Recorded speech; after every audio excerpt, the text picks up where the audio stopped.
Okay. We all ready? Good evening, ladies and gentlemen.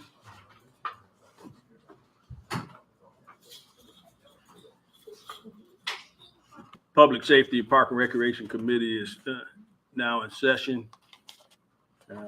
We'll work through the agenda items. As always, if there's any comments, we want to keep them to the agenda item itself. And be mindful that other folks may want to say something. So there's a time limit. So, all right. First item on the agenda. Also, we don't have the clerk here today, but we do have the meeting being recorded. So if you come up to speak, make sure that you state your name so it'll be recorded so she can do the minutes from the recording. First item on the agenda is the May 10th, 2023 meeting minutes. Co-chair, do you have any?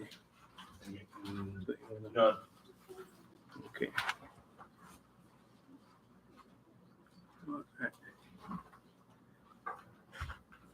Next item on the agenda is the public safety report. Deputy Director Clark. The public safety report's gone out. If there's any questions on that, we can answer that. Go over that real quick. As needed. Okay.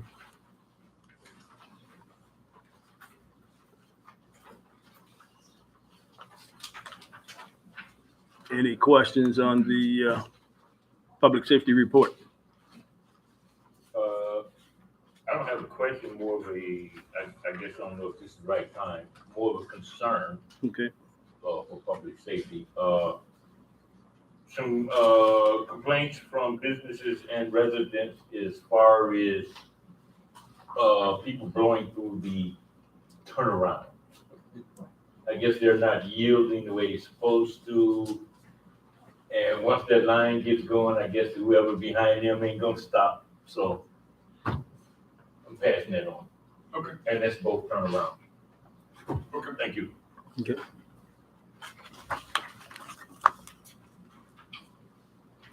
Chair. Commissioner Henry.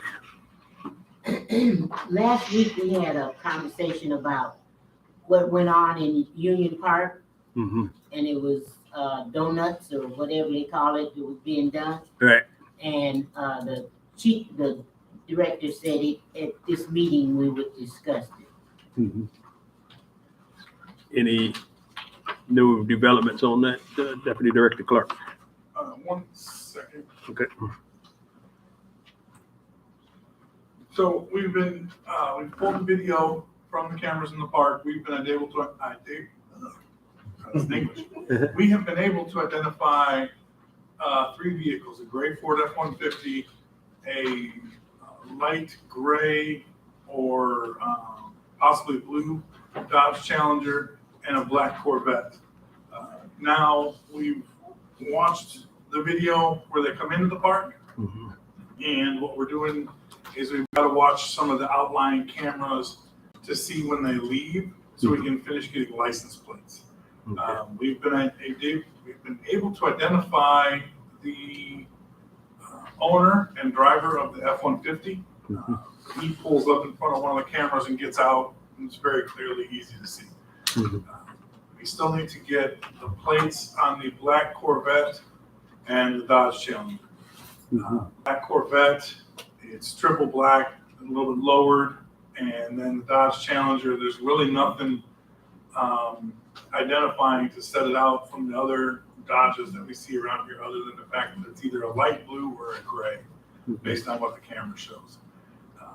They come into the park, they all start doing donuts, leaving smoke on the basketball court, doing damage to the basketball court.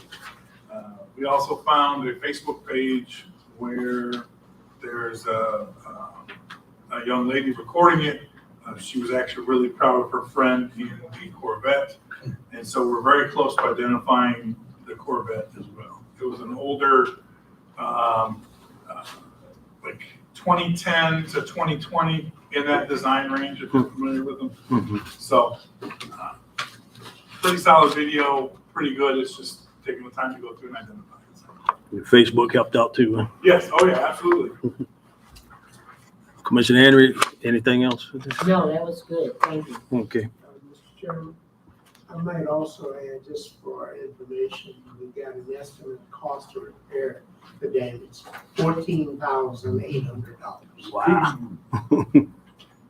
Mhm. Okay. I wonder if their insurance, if their auto insurance are covered. So our insurance will cover it, we don't mind that. Yeah.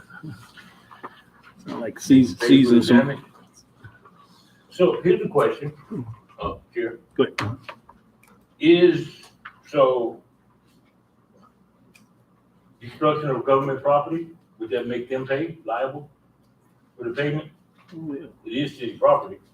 So once it goes to court, it will be, we will submit a victim's rights statement to the court, to Marion County courts, saying that we are the victim, obviously, of this, and it would be up to the courts to determine restitution.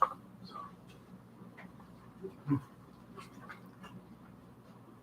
Any we're going other? to ask for it, though, obviously, Definitely. but that's up to the courts to make that decision. Any other on that item? Yes, sir. Just on the property damage subject, on roundabouts, light poles that get hit in accidents, that sort of thing. If we can identify the person who hit them, can we pursue damages on things like that? Yes, and we normally do. Do we? Okay. Cool. There are a lot of cleaners these days. All right.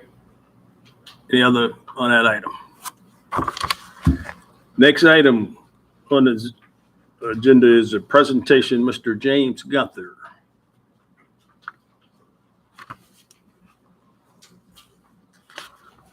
How you doing, everybody? Yes, So, please state your name so the recorder pick you up because we don't have the clerk sure, here. my name is James Gunter, Executive Director of Present Phillips. So, this coming Sunday is Father's Day. We had initially a plan to do a fireworks show.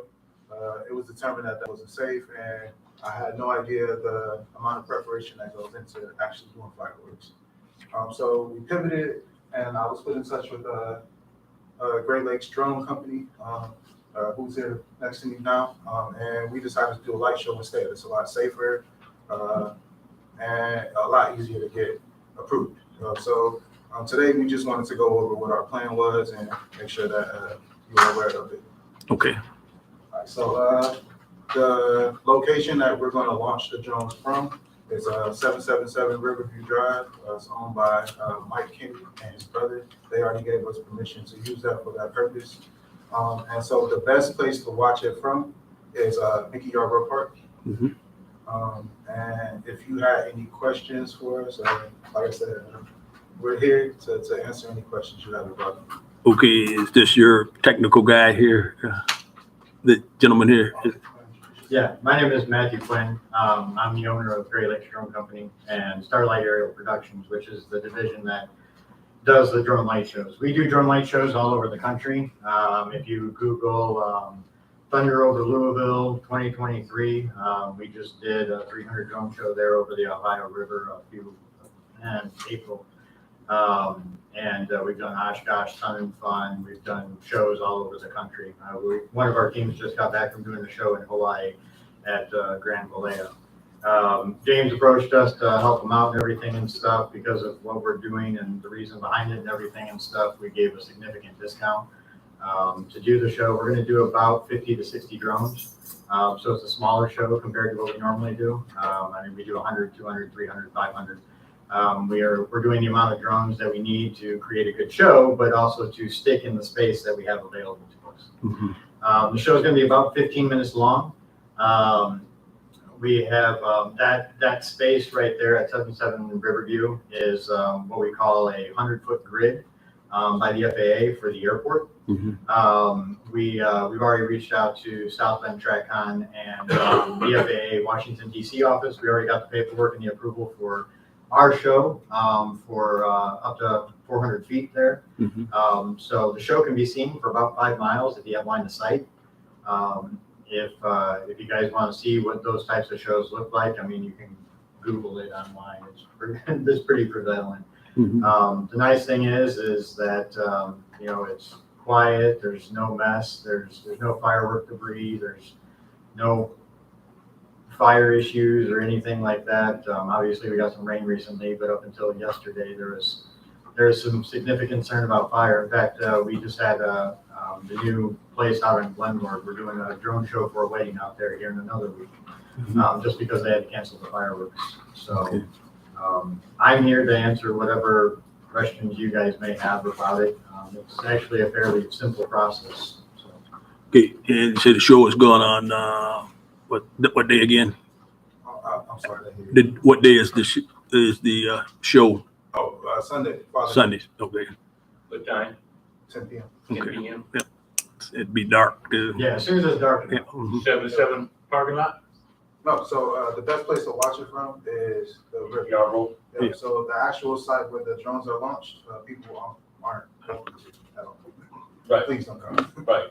Yeah. So, but the drones will be actually launched from the 77 site? Yeah, they're gonna go straight up, they'll perform right over there, Right. because what we're gonna do is we're gonna secure that parking lot and everything and stuff of where we're performing since it's private property. Okay. Okay, the fact that it is private property, I think pretty much belongs to the public safety department know about it, in case they get calls, you know, of UFOs or something. We just did testing last weekend at the Waterloo Airport, and if any of the PSOs were working, I know that there was 2 911 calls, and the dispatchers actually already knew about it because we sent them an email in the morning telling them that we were going to be flying. So. Okay. So I don't think it's anything that the city need to do other than just we're notified that and you're doing that now. So Deputy Director Clark, do you have any comments on that? Okay. All right, Mr. Manager, you okay? All right, Deputy Manager. Nope, private property, A&I. Okay. Anybody else? Where is this property again? The property that they're going to be launching it from. 777 Building Riverview Drive. And Everybody's welcome, so please come. and the best place to watch from is Yarborough Park. That's where you'll hear the music that's synced with the show. Okay. Sound good. I also wanted to make mention of the crosswalk. Oh, yeah, go ahead with it. Yeah, with that item. My day job, I'll switch hats now. My day job is safety and facilities for the Boys and Girls Club. Yep. Of Greater Southwest Michigan. And so the high school is right across the street, as you all know, from the teen center. And people shoot up and down that street all the time. And our teens cross back and forth from the time they get out of school, sometimes during school, till we close usually at 8 p.m. during the school year. So we're requesting that a crosswalk be put in that space as wide as we can to kind of give them a good berth to be able to cross safely. The school district is actually in agreement. They said that they would write a letter of support for this as well. But just formally requesting that we do it, and I can read off some of the benefits if you would like. Go ahead. Some of those benefits are, of course, ensuring pedestrian safety. Crosswalks will be a safe pathway for club members and other pedestrians to navigate the roadways, reducing the risk of accidents and promoting safe pedestrian practices. It encourages active transportation, i.e. walking or running and different things like that. Foster community engagement, improving pedestrian safety contributes to the overall well-being of the community, encouraging greater participation and engagement in the various programs and activities offered by both Ben Harbor High School and the Boys and Girls Club Teen Center. And then finally, demonstrating commitment to our youth. Implementing crosswalks will send a strong message to our youth, showing that their safety is top priority and that their needs are being addressed by the city of Denver. Okay, I guess the next step with that would have to be, you have to get your, you say the school system was gonna write a letter in support of it and get your idea or basically what proposal, what you want to do in writing, and we'll hand it off to the staff and, I gave everyone Okay. a copy of it. okay, then, Mr. Manager, you can take that and assign, yeah, which, I do agree that, and I do see a lot of foot traffic between the high school and the Boys and Girls Club. Matter of fact, I live right around the corner and I come through there and stop sometimes because they're coming across, so it is a heavy pedestrian, traffic and it's mostly youth. So I do believe that would be a excellent idea for that location. So we'll shoot it around, let staff do what they need to do to come up with it and, go from there. So, And I guess my capacity is just a concerned person, a dad. I also would suggest between MLK Elementary and Discovery Enrichment Center as well. great. Mhm. That's another area that I feel like a lot of our youth cross Mhm. those areas. So, Because there has been some studies on, because it's even some talk about speed bumps too. So in various locations, throughout the city. And so those discussions should, happen there too. Definitely around the schools where they got a lot of foot traffic, something like that. Mr. Chairman, let me just ask, do you have your request for the second location? so for the I can write you a letter for that one too, but I don't have an official capacity to request it because Boys and Girls Club property isn't there. It's just from school to school pretty much. Good. But I can write a letter for that. If you'd like. Identify the exact location. Okay. Mhm. I can do that. And so what would the process be for me from here? Let me just get it to my office. I mean, for this one. Same thing, this one, I've got this one. Okay. Okay, so you'll be in touch with the city manager's office. Okay. All right. All right. Thank you. All right, thank you. Was there any questions for Mr. Gunther before anybody? Just one for Mr. Gunther, not really a question, but while you out bringing that up, if you see any other schools or whatever, at least let me know. Maybe we can see, because some streets have been redone and they haven't redone the crosswalk. Oh, Even yeah. though those might be the only two schools that's open, but might be some other businesses. Sure. All right, thanks. Thank you. Mhm. All right, next item on the agenda, resolution adopting MDOT alternative. Who's here?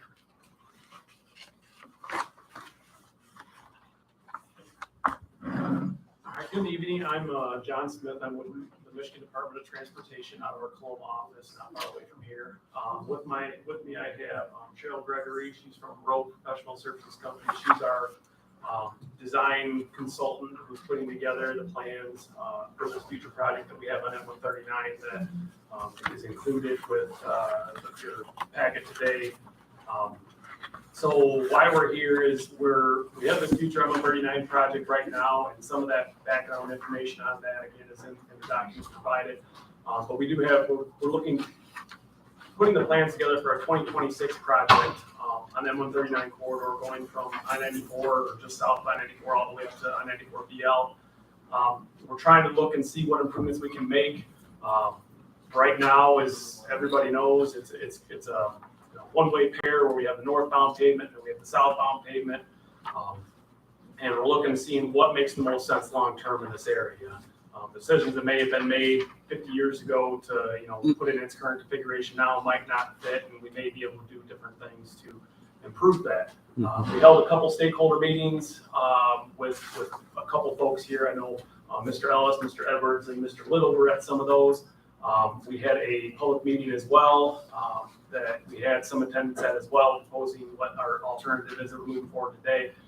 So we would like to ask for support for the resolution that we're asking from the city to move forward with the alternatives that we'll be discussing here. So Cheryl did put together a presentation to kind of run through things, some of the benefits of what this preferred alternative that we have and what it may look like, and some of the highlights. So I guess that's kind of my introduction here in regards to this. So Cheryl's a lot better at technology than I am. That's what she is. Don't say that yet.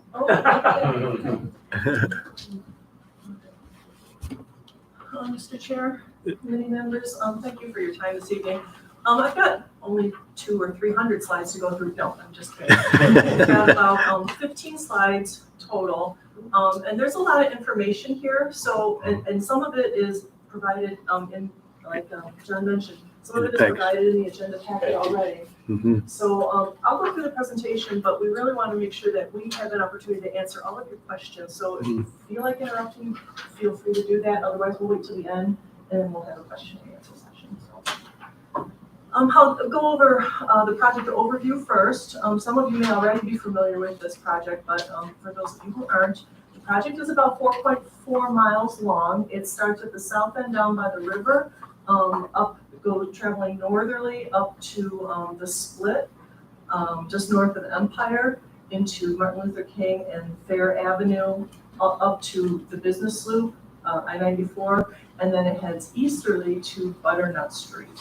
So in total, it's about 4.4 miles. The estimated construction start isn't until 2026. So we've got a nice jump on some early stakeholder engagement. We'll talk a little bit more about that in a minute. And just now getting started on the detailed design. As the next bullet point is the detailed engineering design is to start in August 23. So the overall goals for this project is to improve the safety and operations of the roadway, improve the pavement condition and drainage, address municipal utilities that can be improved, the city's municipal sanitary and water main system. This is a great opportunity to make improvements to that without tearing up the brand new pavement later in the future. And again, we're looking to improve all modes of transportation. That includes the transit and the bus stops, sidewalk, ADA accessibility. That's a high priority for this project. So a lot of effort has already gone into planning through this corridor over the years. MDOT in 2019 prepared a very high-level project scoping report to identify the needs within the corridor. The City Benton Harbor Master Plan we referenced that when we were coming up with the concepts. The Benton Township Master Plan as well. Twin Cats non-motorized planning and their long-range plan was consulted. And then the Berrien County Trails Master Plan, we wanted to make sure we would provide connectivity to that as much as possible. But this is a great time to leverage the funding opportunities going forward into design to make sure that the municipal utility funding can be incorporated into this project now, reduce the risk of jeopardizing future funding for those municipal utilities. And part of that, if we do the water main with this project, the water main study has to be done, has to be prepared before we can go forward with replacement of the water main. But that can be done as part of the MDOT's design process. That can be rolled right into the MDOT process for design.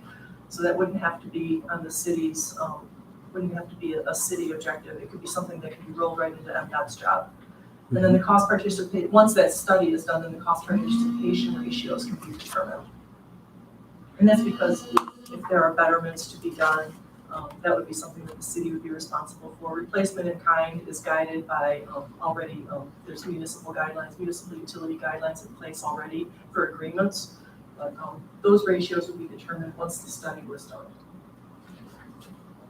So more recently, the stakeholder engagement that we've undertaken just here in 2023 started in February. We had an initial stakeholder meeting held at the township office.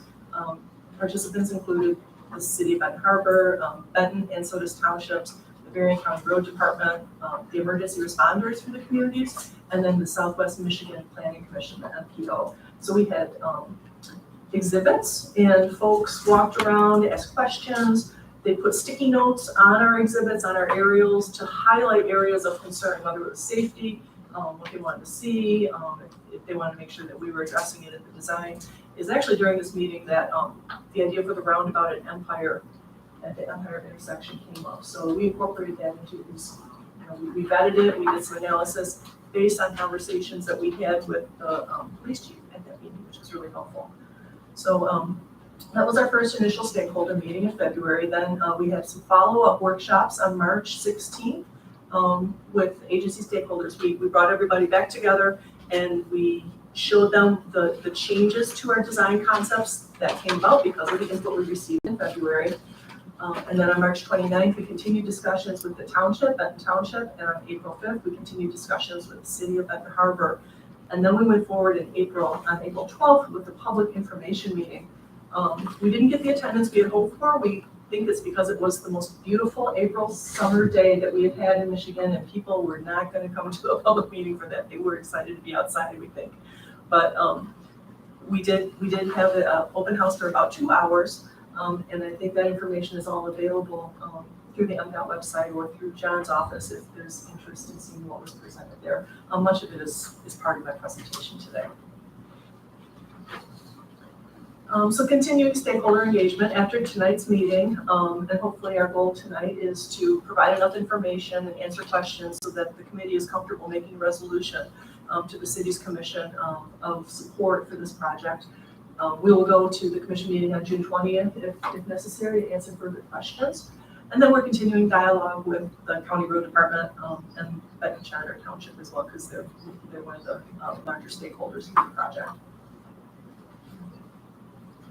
So after all that input and some preliminary engineering, looking at the operations of the roadway, we arrived at a preferred concept, roadway concept, and that for reference, we'll call it alternative 2A. We actually had 5 different alternatives that we vet, and this was the one that kind of rose to the top. This concept, the operation would change South Fair Avenue and MLK Drive, Martin Luther King Drive, to 2-way operation instead of 1-way operation. And it would be starting where the split currently is, and one of the differences here is that Fair Avenue will be extended straight to the south through to Empire Avenue. I know my graphic here is a little tough to see, but in your packet, there is a blow-up of example 2A, alternate 2A. Some of the features or options that get incorporated into this concept. One option is to make Fair Avenue a city route. It can be turned back. There can be a jurisdictional transfer back to the city, and the city would then have operational oversight, including maintenance, and all the operational elements of the roadway would be under the jurisdiction of the city. So how you want to change the operation of the road, if you wanted to add parking, if you wanted to add bike lanes, if you wanted to add a center left turn lane, those would all be at the discretion of the city, and that would not be involved in the operation of it. So that's how Fair Avenue would be treated with this concept. Martin Luther King Drive, on the other hand, would remain an MDOT trunk line. So that would become the formal M139 route for commercial vehicles and such. And that would include a center left turn lane. So in both, in both of the alternatives, 2A and 2B in your packet, they both include a roundabout at Empire Avenue. Again, we looked at that for safety reasons, and it was a very viable solution to improve safety of that intersection. There's an asterisk here in the presentation about what it means to transfer the jurisdiction. If there's a question about that, MDOT would still own the right-of-way. They'd still own the property, but they would relinquish the operation and oversight to the city. So, like I mentioned, any changes you want to make to the operation of the roadway would be at your discretion, including the maintenance. So some more highlights of the preferred concept. We looked at the operational, the functionality of these alternatives, and this alternative does result in a level of service of C or greater to operate the signalized intersections out there right now. Most of them actually operate at a level of service B, and there's a little bit of description of that in your packet. And I can answer questions about what that really means. And I should add, level of C or greater when we project future growth out to 2045. So it's not just what would happen when we change the lanes today, it's what happens out 20 years from now. And there's a lot of capacity, a lot of unused capacity out there, which is why we're proposing this change in operation to begin with. Changing the operation would, under this concept, reduces the speed, will reduce the speed of traffic in the corridor. It will eliminate conflict points at the current split at Fair Avenue and at the MLK intersection and split. Decrease potential for wrong way crashes with the current separated pair, single direction pair.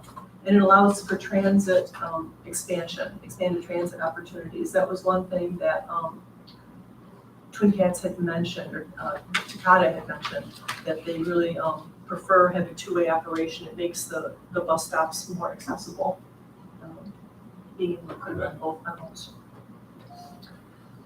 So if there is a jurisdictional transfer, Benton Harbor would then receive the Act 51 funding.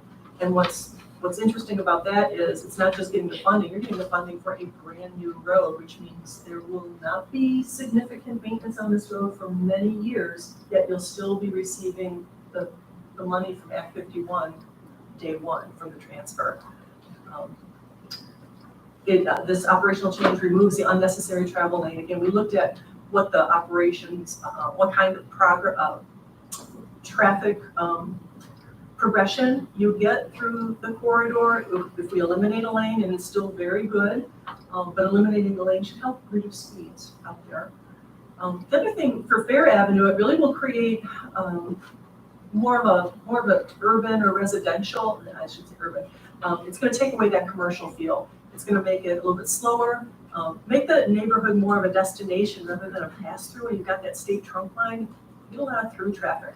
This is proposing to shift that through traffic over to MLK Drive and then allow Fair Avenue to become more of a city feel, a residential feel.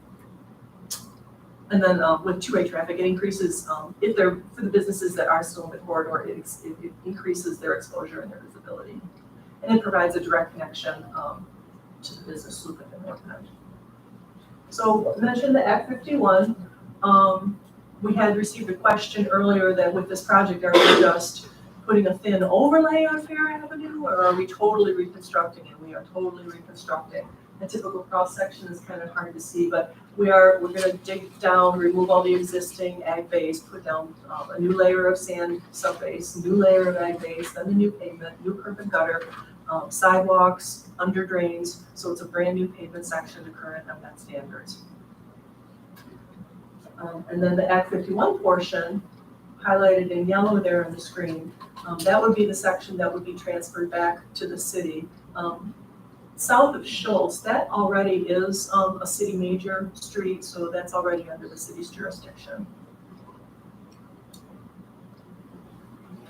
So there's options for repurposing that extra lane on Fair Avenue. Like I said, 2 lanes of traffic are really all that's needed for the capacity right now and out to 2045. Excess capacity actually. But this is an illustration of what it could look like if we went with a center left turn lane. And then if you decided, no, we'd rather make it 2 lanes in each direction and then utilize that additional 12-foot pavement as bike lane, 6 foot of bike lane on either side of the road. That's also an option. You could also choose to put parking within the roadway if you didn't want to do the bike lanes. Or just narrow the pavement entirely and narrow the footprint of the pavement section entirely. So those are decisions we can make during the design process. And I mentioned that there had been several other alternatives we looked at. This is just a summary. This was presented at the public meeting so that folks could see what the alternatives look like. I know it's hard to see on this presentation. But I include it here because I want to point out that the green area at the top is only the area that's going to be changing operation from about Empire to the south. That's primarily a 5-lane section. And that's not gonna change, and that's not gonna be reconstructed either, it's just being rehabbed, it's not in as bad shape, not as many utility issues down there. So it'll be heavy rehabilitation. The cross streets that are kind of been orphaned at Pipestone, Nickerson, and Napier, we're gonna reconstruct the approaches there. That's kind of the cross streets that are highlighted in the light green to show you that we're gonna pick up the approaches. There's a significant amount actually of those approaches as part of this job. But the blue section from Empire all the way down to the river will remain a 5-lane section. We're not proposing any changes to operation there. I mentioned the non-motorized improvements. We'll be looking to improve the bus stop locations. Also make sure that they're in the right locations. That's something we'll work with Takata on. Filling in the sidewalk gaps, improving the ADA ramps at crosswalks, making sure they're safe for all users and capabilities. We want to improve the visibility of crosswalks too, as well as making sure they're in the right locations where they're going to be used the most. And we'll do that with the city's input. So the important part is the schedule and cost. So by next month, we would like to confirm the utility scope of work for this project. And with RESA support from this committee, I think we can work towards that, both sanitary and the municipal, the water main system within the project. August was when we'll begin the detailed design of the road project. April of 24, we should have about 30% of the plans prepared. October of 24 will be at about 70% complete. In May of 25, 100% complete, leaning and progressing towards the letting, the contract letting later that year for 2026 construction start. It seems like it's a long way out, but when you think about all the permitting that has to take place with this project, if there's utility work, we've got to work with Eagle. There are historic properties within the corridor. We've got to work with SHPO and work through a lot of environmental issues. So this is going to go fast from a design perspective. This is going to go really fast for us. So that's why we're glad that MDOT started the conversation with the city and with the township several months earlier, so that we could start talking about the opportunities to incorporate some additional features for the city and take advantage of this project for that purpose. Total estimated construction cost, the roadway project, the entire roadway project is estimated at about $26.3 million. The reconstruction for Fair Avenue is about $5.8 million, so about 25% of the overall cost. Then the water main replacement cost, and this is very high level. We worked with Avid Marsh to come up with a very high level estimate for that. It's about $1.4 million. Now, with this project though, if we can do the water main work at the same time, there's about $720,000 worth of pavement work, removal of pavement, excavation, and replacing the pavement associated with the water main work. If we can do it as part of this project, that's an MDOT expense. It's not a city expense anymore. So again, another reason to leverage this project with the city's needs, if at all possible. I did not do an estimate yet for the sanitary replacement, sanitary sewer replacement yet, because I'm unclear, and I'm working with the city on this to find out what the existing depths are, because the depth of the sanitary is going to significantly affect the cost of it. And I wasn't even going to try to put a number here for you guys. If I was guessing at the depth, it would not be advisable. So we're working on that, and of course, once we have an estimate, we'll share that with the city. So with that, what questions do you have? Co-chair yet? No question. I was there, so at a couple of meetings. So yeah, I don't have any at this point. Great. North of Main Street on Fair Avenue, is that still considered state there? It runs into territory, No, that would be, I think, a city roadway at that point. Okay, Our jurisdiction just stops right there at Main Street. Main Street, okay. Yep, city major. Yeah, Fair is city major, and then, MLK is county primary. Well, pretty much a statement, because I guess they tell my age. MLK, I remember in there, it was built, matter of fact, they bought our house to get MLK done, and that was early 70s. And so I couldn't understand why. I guess maybe they had some other ideas back then, but Fair Avenue did.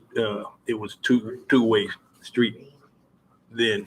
I remember crossing there going to school. So, but definitely, and then I guess in my career as police officer, I've worked quite a few accidents on both the MLK and Fair Avenue, with speed, and then the one-way directions, and but I don't see a need for it to be, that high, speed in that area no more, I don't know. So I think it would slow, it'd be a good idea to slow traffic down, and it's right smack dead in the residential, area, City of Benton Harbor, and probably parts of Township too, is we have a lot of, it's high pedestrian, so, to make the roadways safe, definitely would be a good idea. And then looking at the proposal, with some of the costs, that some of the things that can be done, with that construction, where down the road, taxpayers don't have to pick up the tab of getting some of the infrastructure, done. The walkways also. I think it's an excellent idea. I know it's a work in progress. So pretty much my statement on it. Anybody else have? Commissioner Isom? Thank you, Honorable Chair. The northbound M139 to Empire, is the speed limit gonna change on that? It's still gonna be coming into that roundabout? 2 lanes going into the roundabout, right? That's a little bit to be determined. Mhm. We may try and see if we can connect that down from 2 lanes to 1 lane, so that way the roundabout doesn't have to be as big. Okay. But that's kind of one of those design details we'll have to look at here going forward. Mhm. And the Fair Avenue from Main to Empire, is that stop sign right there or a light? When you come into Empire, on the Fair. It's stop sign right now. Yes, stop sign. And so we'll have to work with the city and then, kind of see how all the traffic will work out there and, make what, the best decision possible. The other thing through that whole corridor is there's a couple lights or flashers as well. We're gonna evaluate those, see if those would still be needed and, make the best decision. If it meets, certain warrants or, meets certain criteria, then we would put it back where it's at, or, it may be removed. So we just have to look at Just that. one more question. The Martin Luther King, I know that's like concrete, deep. So we're gonna just change it to asphalt. That's a to be determined Oh, too. to be So, determined. so the way that we do things with the state is we have to go through to make sure everything's fair between, the asphalt companies, the concrete companies. So if it's over $1.5 million in pavement cost, we have to kind of run it through a certain analysis, and then it more or less we're told at that point in time if it's gonna go one way or another. And there's a lot of different things that factor into that. So at this point in time, we know we're replacing the pavement, but we don't necessarily know if it's gonna be concrete or asphalt at this point in time. So. All right.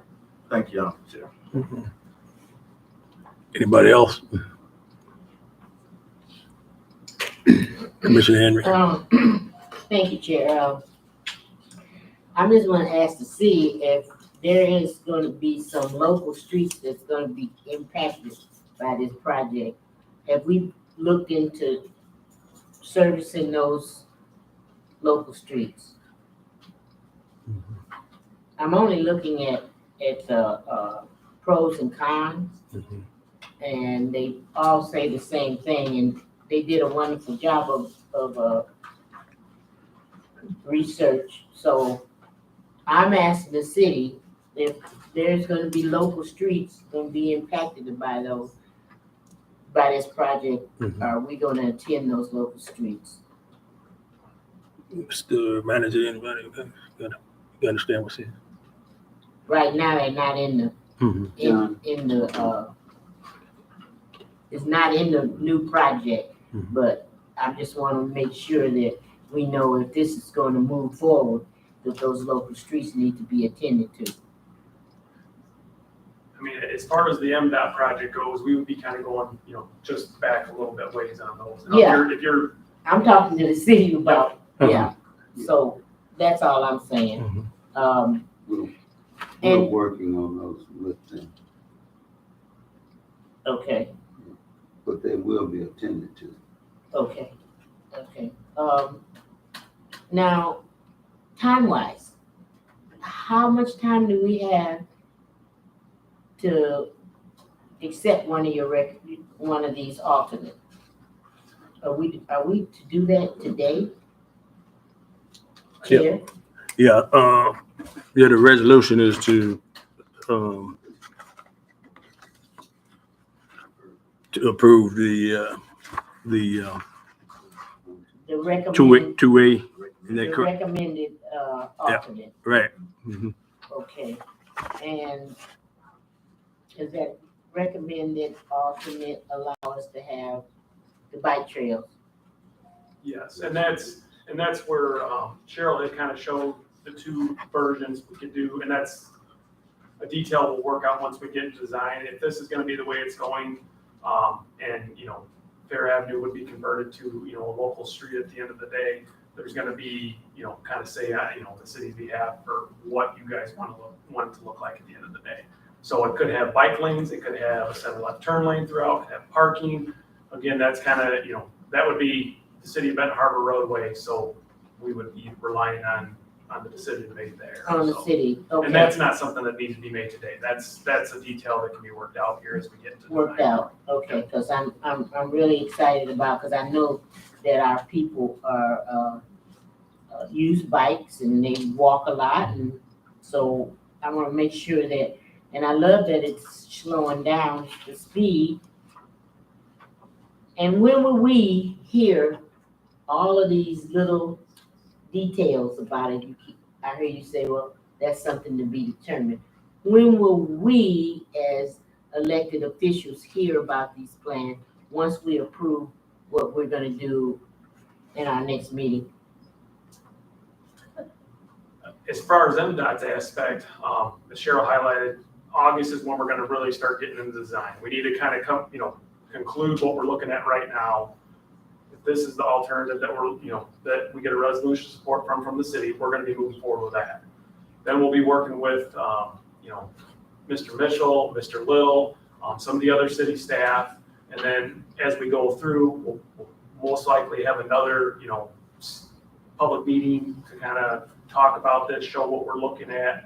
And, we'd be more than happy to come back and, to this venue or the city meeting as well to, discuss those things further as we go. So, Okay, We'll schedule timely updates.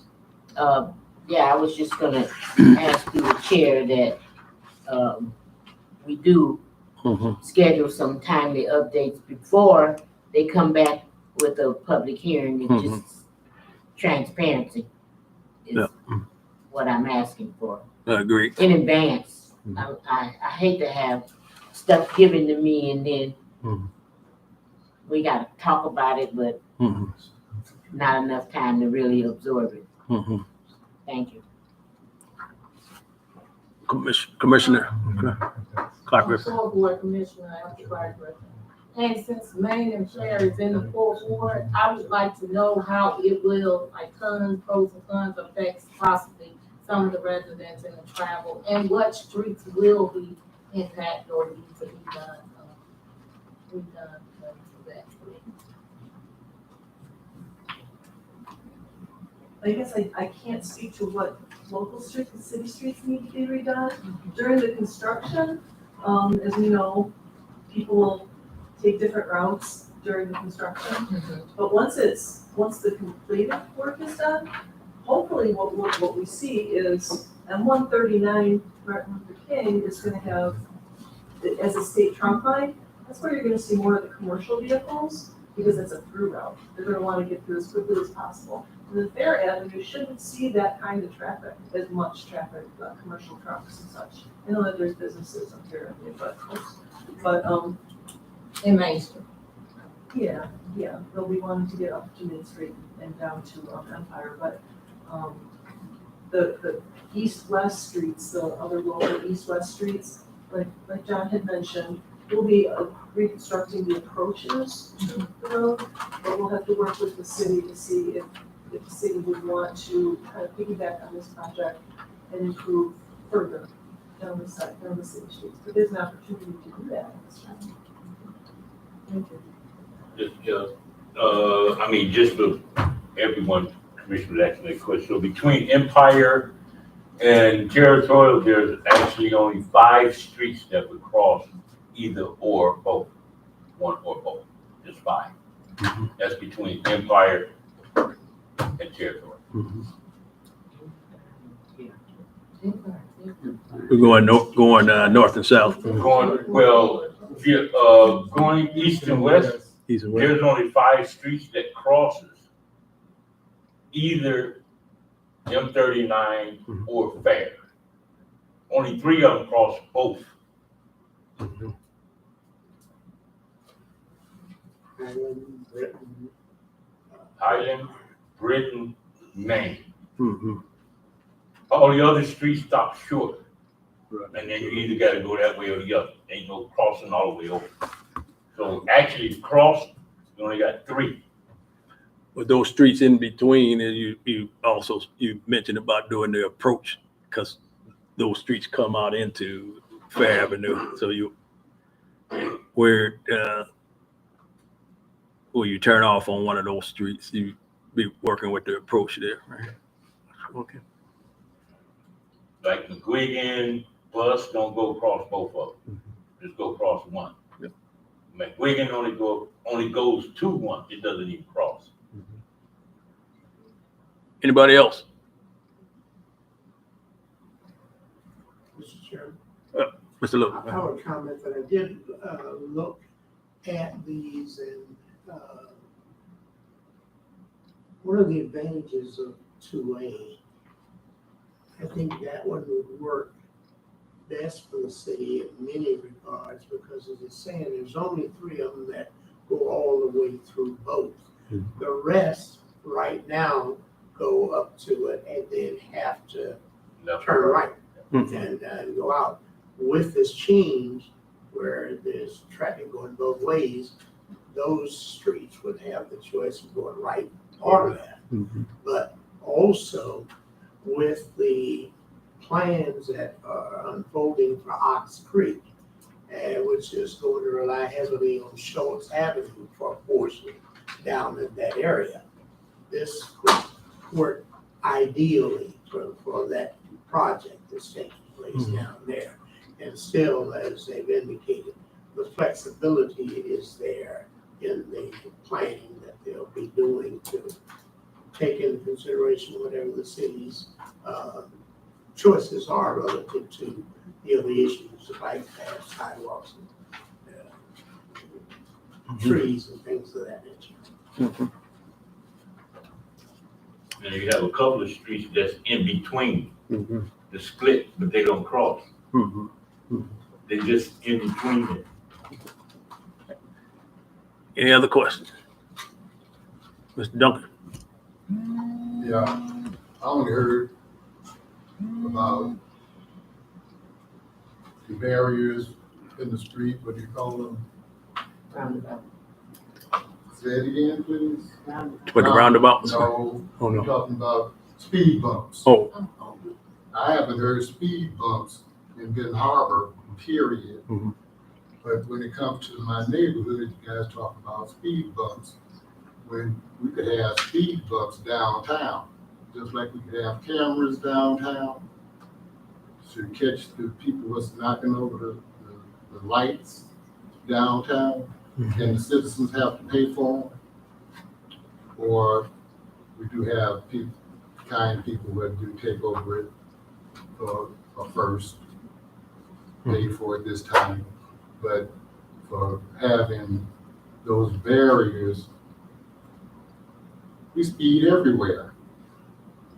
And it's not a good thing, but if what's good for the goose is good for the gander, that's what my grandmother used to say.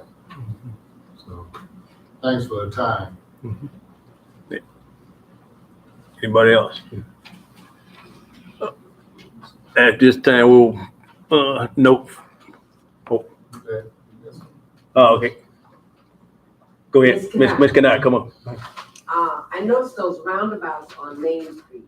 There's been many of the trucks that went in those roundabouts. What are they going to do to preserve those roundabouts? Because so many times those trucks run over a lot of the curb of those roundabouts.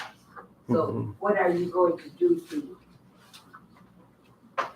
save the idea as to what you got those roundabouts, slow down the traffic, but how do you preserve the foundation of that roundabout? Like by the river. On the Empire. Any, The way that the roundabouts are designed is, I mean, we need to accommodate the truck movements as well. And so the interior portion of those roundabouts are designed for the trucks to go over those. So we try and make sure we have the proper curb in there so that way they can roll over it and go through. They're not hitting a blunt curb face and possibly, causing bigger issues or breaking the curb and everything.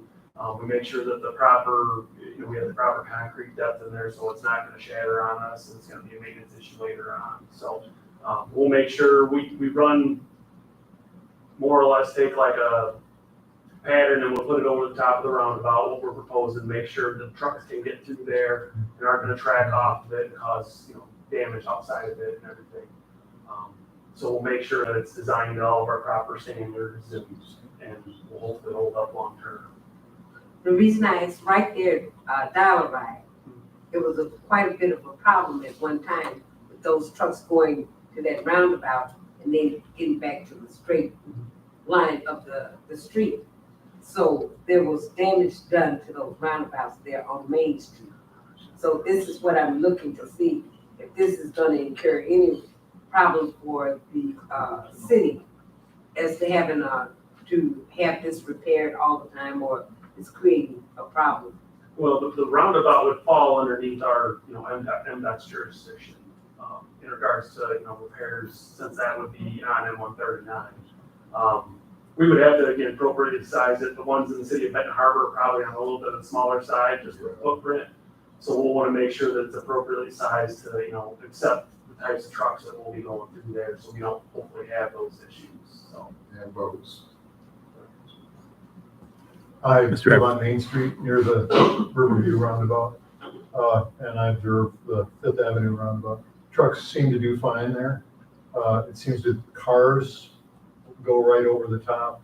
There's curb damage on both of them, I'd say primarily. If that's an MDOT thing, last fall, I think one of them got chunks taken out of it, which kind of remained there on the side of the road as projectiles, I would think.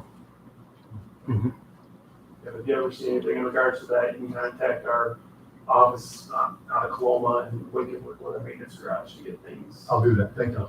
Thank you. anybody else? Okay, we'll like to move this on to the consensus co-chair. And Mr. Manager making notes for the clerk there. Thank you, sir. Thank you for your presentation. Yeah, good night. We'll be here next week. Next item on the agenda, proposal for Benton Harbor Teen Solutions to adopt Morton Park.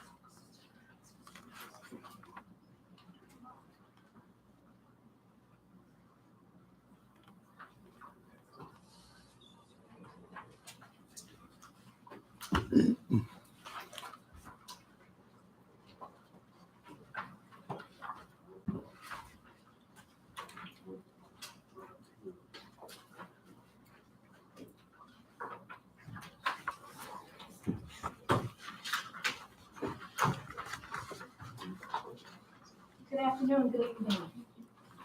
Wow, who do we have here? Thank you, commissioners, for having us here today for this subcommittee and to the staff, and especially also to our residents who are here today in the House and the other elected commissioners.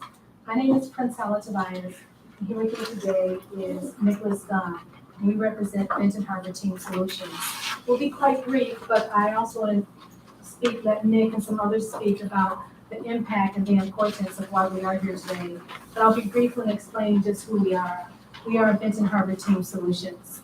It was back in October of 2021 that Governor Gretchen Whitmer and Mayor Marcus Muhammad appointed me to help with what we had thought of back then and knew of back then as this water and lead crisis. From that has become, there are now solutions for our residents. From the water and lead, we've been able to do so much, and as you all are aware of, with removing or replacing the lead pipes underneath, almost 100%, doing over 90% within 1 year. The water situation is improving as well. Even your water plan alternative report, we've been able to help with that. But the list just goes on. When you think about problems, what's so powerful about that is that they create solutions.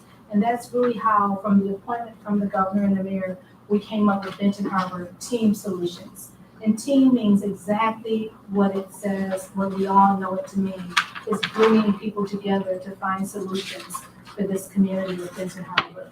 And I come to you today on behalf of Benton Harbor Team Solutions to talk about what we see as another solution for this community. As you know, in the last year, Benton Harbor Team Solutions has partnered with so many community partners, including the state of Michigan and federal departments, EPA and others, to put on 7 resource fairs for the community here. We have put on events helping with asthma, with our A for Asthma program. 25% of Blacks in Barron County, Michigan, adults have been diagnosed with asthma. We have lost over a dozen of our children due to asthma. Benton Harbor Team Solutions took on that initiative to help residents in Benton Harbor that comprise of, the last census, 87% of Blacks. And with that, we've been reaching out and connecting with people in our community that are facing asthma and their families. And so it's just been very impactful and something that's been dear to our hearts about what we've been able to accomplish and excel with Benton Harbor Team Solutions. I'll speak shortly on that because I want to let Nicholas Gunn talk to you about our next initiative. And Nick, if you would go ahead and share that. Hello, everybody. I'm Nicholas Gunn, and I'd like to thank the Commission for allowing us all to be here today. And great to see all the many faces here at our community and residents. So again, like you said, Benton Harbor Team Solutions, we've been able to be at multiple community events and engage with our community, which is our #1 priority, is engage with our community and helping to find solutions to the many different things that may come up in our area.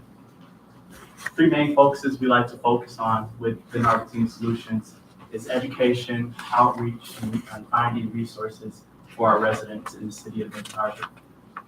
So we added different photos from different engagement events in there, and you'll be able to see with the Benton Spirit Community Newspaper, which has been in our community for over 21 years. We've also been able to be on the radio and spread knowledge about and educate our community about the solutions that are impacting our community daily.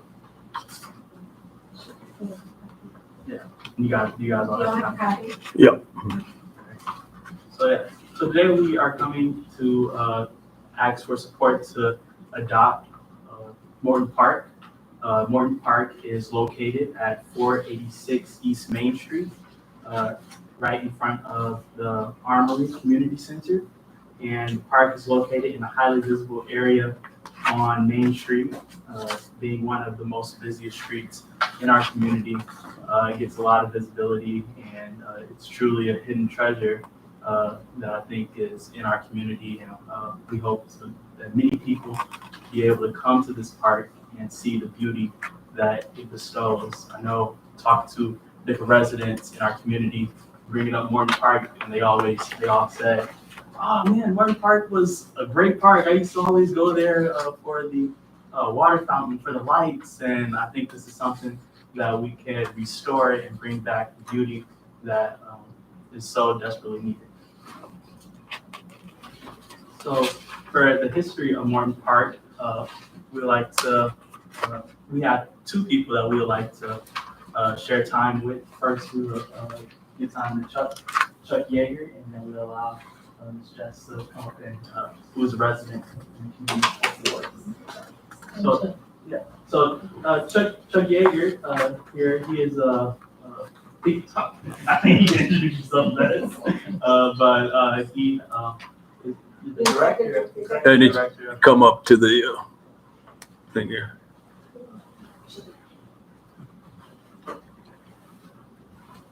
Good evening, Chuck Jager, Executive Director of the Morton House Museum. And we do have some stuff in our files.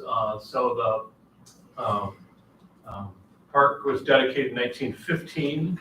And the fountain was, there was a set of figures.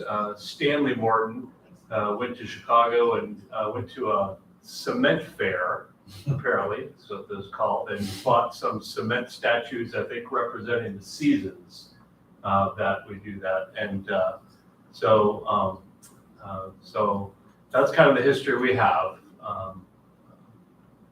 So, thank you. Mm-hmm.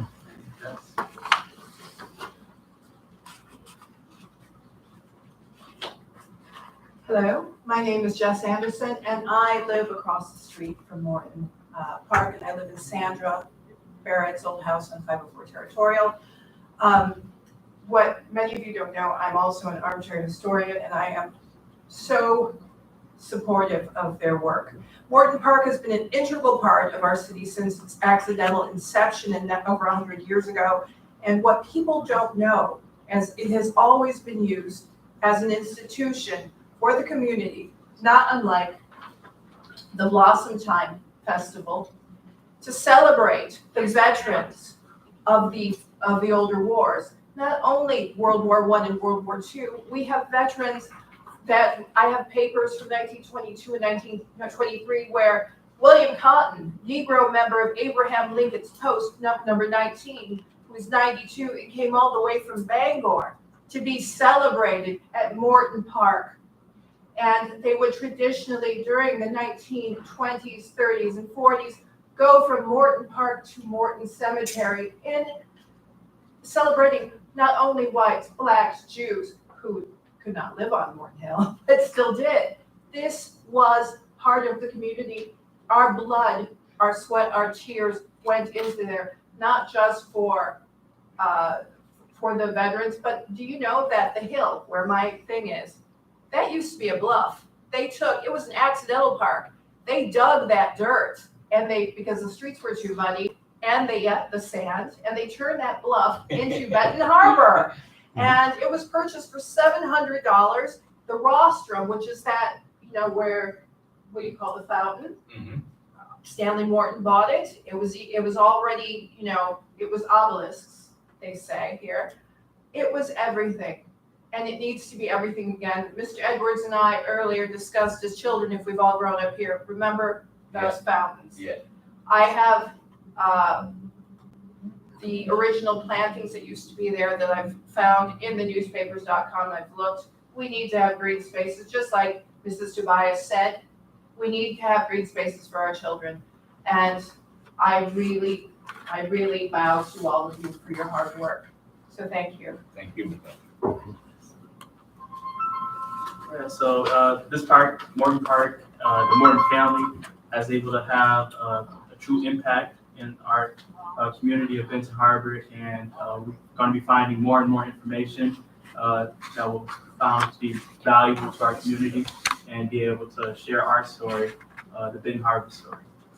So when you take a look at Morton Park and you go around, taking a stroll around Morton Park, you'll find a plaque that reads, "Mothers Never Fail," which it also reads, "Erected 1949 in memory of mothers of World War II." This gives us the thought that this park has a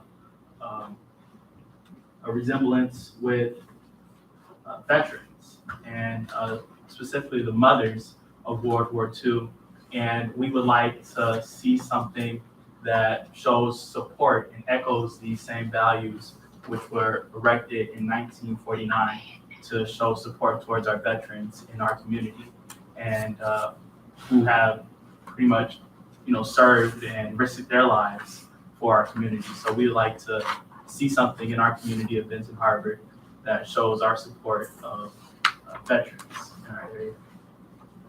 So on to the next, we see current conditions of Morton Park. And these photos were taken this past Friday, recently last Friday. And currently you see the park conditions within sidewalks. When you take a look at the sidewalks, all the sidewalks and paths in Morton Park, you can see grown weeds and grass that has grown within the cracks of the sidewalk. This is something that we think that we could help get rid of and improve in this park to bring back the beauty. The water fountain, there is a water fountain in Morton Park, and we would like to see this fountain come back and bestow people to bring an attraction to this park. And as a tourist attraction, we want people from across Southwest Michigan, even the world, to come to Morton Park and see the beauty that we have in our community and bring that back. So there also is a power pole, and there are several different power poles located in the vicinity of Morton Park. And specifically, we pointed out some issues with these power poles. One power pole, you can see pictured in the slideshow that we've given you, is splitting in half. So this power pole seems to be snapping in half and should be addressed as soon as possible. Another pole is also growing full of tree stems. It's different weeds and stuff growing in these power poles, which is unsafe, and we would hope the city or could do something about this as soon as possible. We also see with current conditions of Morton Park, the yard work. We would like to see better yard work done and yard care in our Morton Park, and we think that we would be able to address these issues and be able to show tender, loving care to our parks, which they need. So future plans for Morton Park, we have preserve the history. We want to preserve the history, with the Morton family, which was in this park, and we would also like to preserve the history within the veteran sentiment to this park. So we would like to have a place where we can come and honor and gather to thank our veterans. And we also would like to see flowers planted in this park, and we would like to do that planting in this park. Not one flower is planted in this park. We take a walk around Morton Park, not one flower is in this park, and we think flowers and agriculture is something that's going to show the beauty of this park and the beauty of this community. And by seeing people who live in this community planting those flowers, which shows support in our area. So yes, we'd like to see the revitalization of this water fountain, which brought so much beauty and memories to so many in our community. And we'd also like to see programming in this park as well. The park would be a perfect place for small groups to gather and be able to just have a great time in their city and in their community. Study groups, small exercising clubs, walking clubs, even places where senior citizens can be able to gather and go on walks and enjoy their life and in our community. So we came up together with a timeline for what we would like to do in this park and what we would like to see in Morton Park. So the timeline, so today, which is June 14th, through this time, we would like to see the approval of Benton Harbor Team Solutions to adopt this park by the City Commission. In June, we would like to start a site assessment and work on a report to submit to the city within the next 3 months. In this report, we would like to show what we are doing, what we have planned, and we'd also like to show in this report what community leaders and community residents would like to see in this park. We would like to submit that to you guys within 3 months. On July 8th, we'd like to have a park cleanup and a park give back. I'm a student at Andrews University, and I hold different titles there, and I've been able to talk with leadership at Andrews University, as well as with students at Andrews University.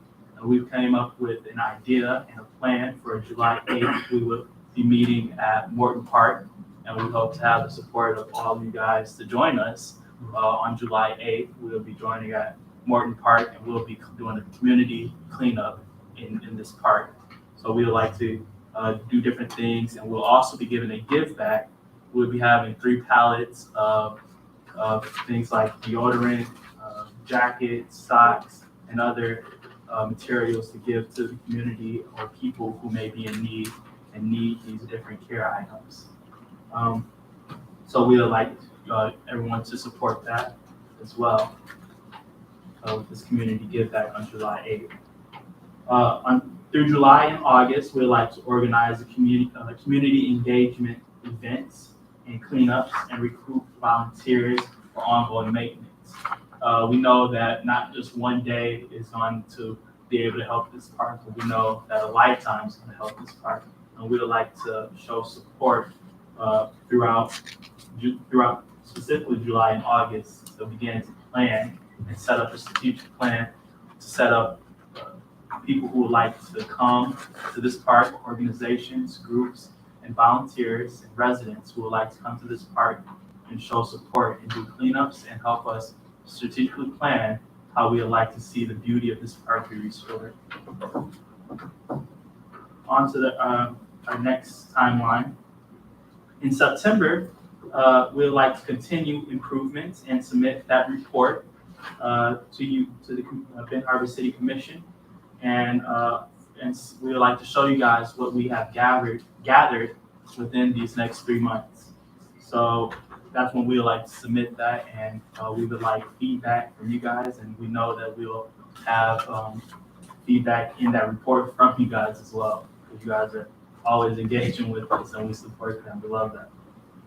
In October, we'll launch programming for residents and businesses in the city of Benton Harbor in partnership with local organizations. We've been able to talk to multiple different residents and organizations, business owners, churches, and community leaders and residents about the adoption of this park, and we've received a ton of support, and everyone is interested in programming and helping restore this park, and this is something that we would love to see. In November, in honor of Veterans Month, we know that Veterans Day is on the 11th of November, and we would like to see this park hold an event that honors our veterans in our community of Benton Harbor specifically, but we'd also like to honor all the veterans who have been able to serve in our community, serve the United States of America. And we have a great amount of veterans in our area, so this is something that is definitely needed. Throughout fall and winter, we would like to work with local organizations to bring happy, healthy, fun events to the park throughout the spring and summer. We know that programming is definitely needed, and we would like to help assist with this in our community. So far, we have a community support page. We've been able to talk to multiple different organizations and community leaders. Andrews University is on here, Soccer Recycle, multiple different churches. We have the Children's Garden on here as well. So we have the support that we would like to have young people in this park doing planting. And I've also been able to talk to Andrews University. On the next page, we have a letter of support from Andrews University, which if you read that, it would entail that Andrews University would be fully committed to helping support this park and future endeavors with the city, and be able to, with that, in my conversation, they included even in the letter with bringing even architectures, with bringing different people in maintenance who would know about plumbing, different plumbers. Even Andrews University is located on the arboretum, and it's a lot of plants, so it's a lot of trees. And arboretum director also told me that he would be willing to come to the community of Benton Harbor and do assessments at different locations, and do assessments within how can we plant and make a beautiful area within flowers and different things. So we have the support from a local university on this as well. Now, we'd like to take time to see if there's any questions. I'm sorry. I just had some feedback, just briefly about adopting the park. Several people couldn't be with us today, but I want to thank the ones who were. When I think about us going out, and thank you, Commissioner Griffin Clark, Art Griffin, right? Thank you for connecting us with this beautiful woman who is a resident of Benton Harbor, Tess, and she's here with her daughter. Just knowing her passion, for her dedication, she lives across the street, and for her to be part of this committee and this team, that speaks volumes to what we're getting ready to do. Some of you, most of you hopefully do know who came here before you today, Chuck. Chuck is the executive director of Morton Museum, but it was the Morton family, which is one of the founders of this city. So to have someone with him, their resources and expertise and community engagement skills and other people to come and to help us with this park would be wonderful.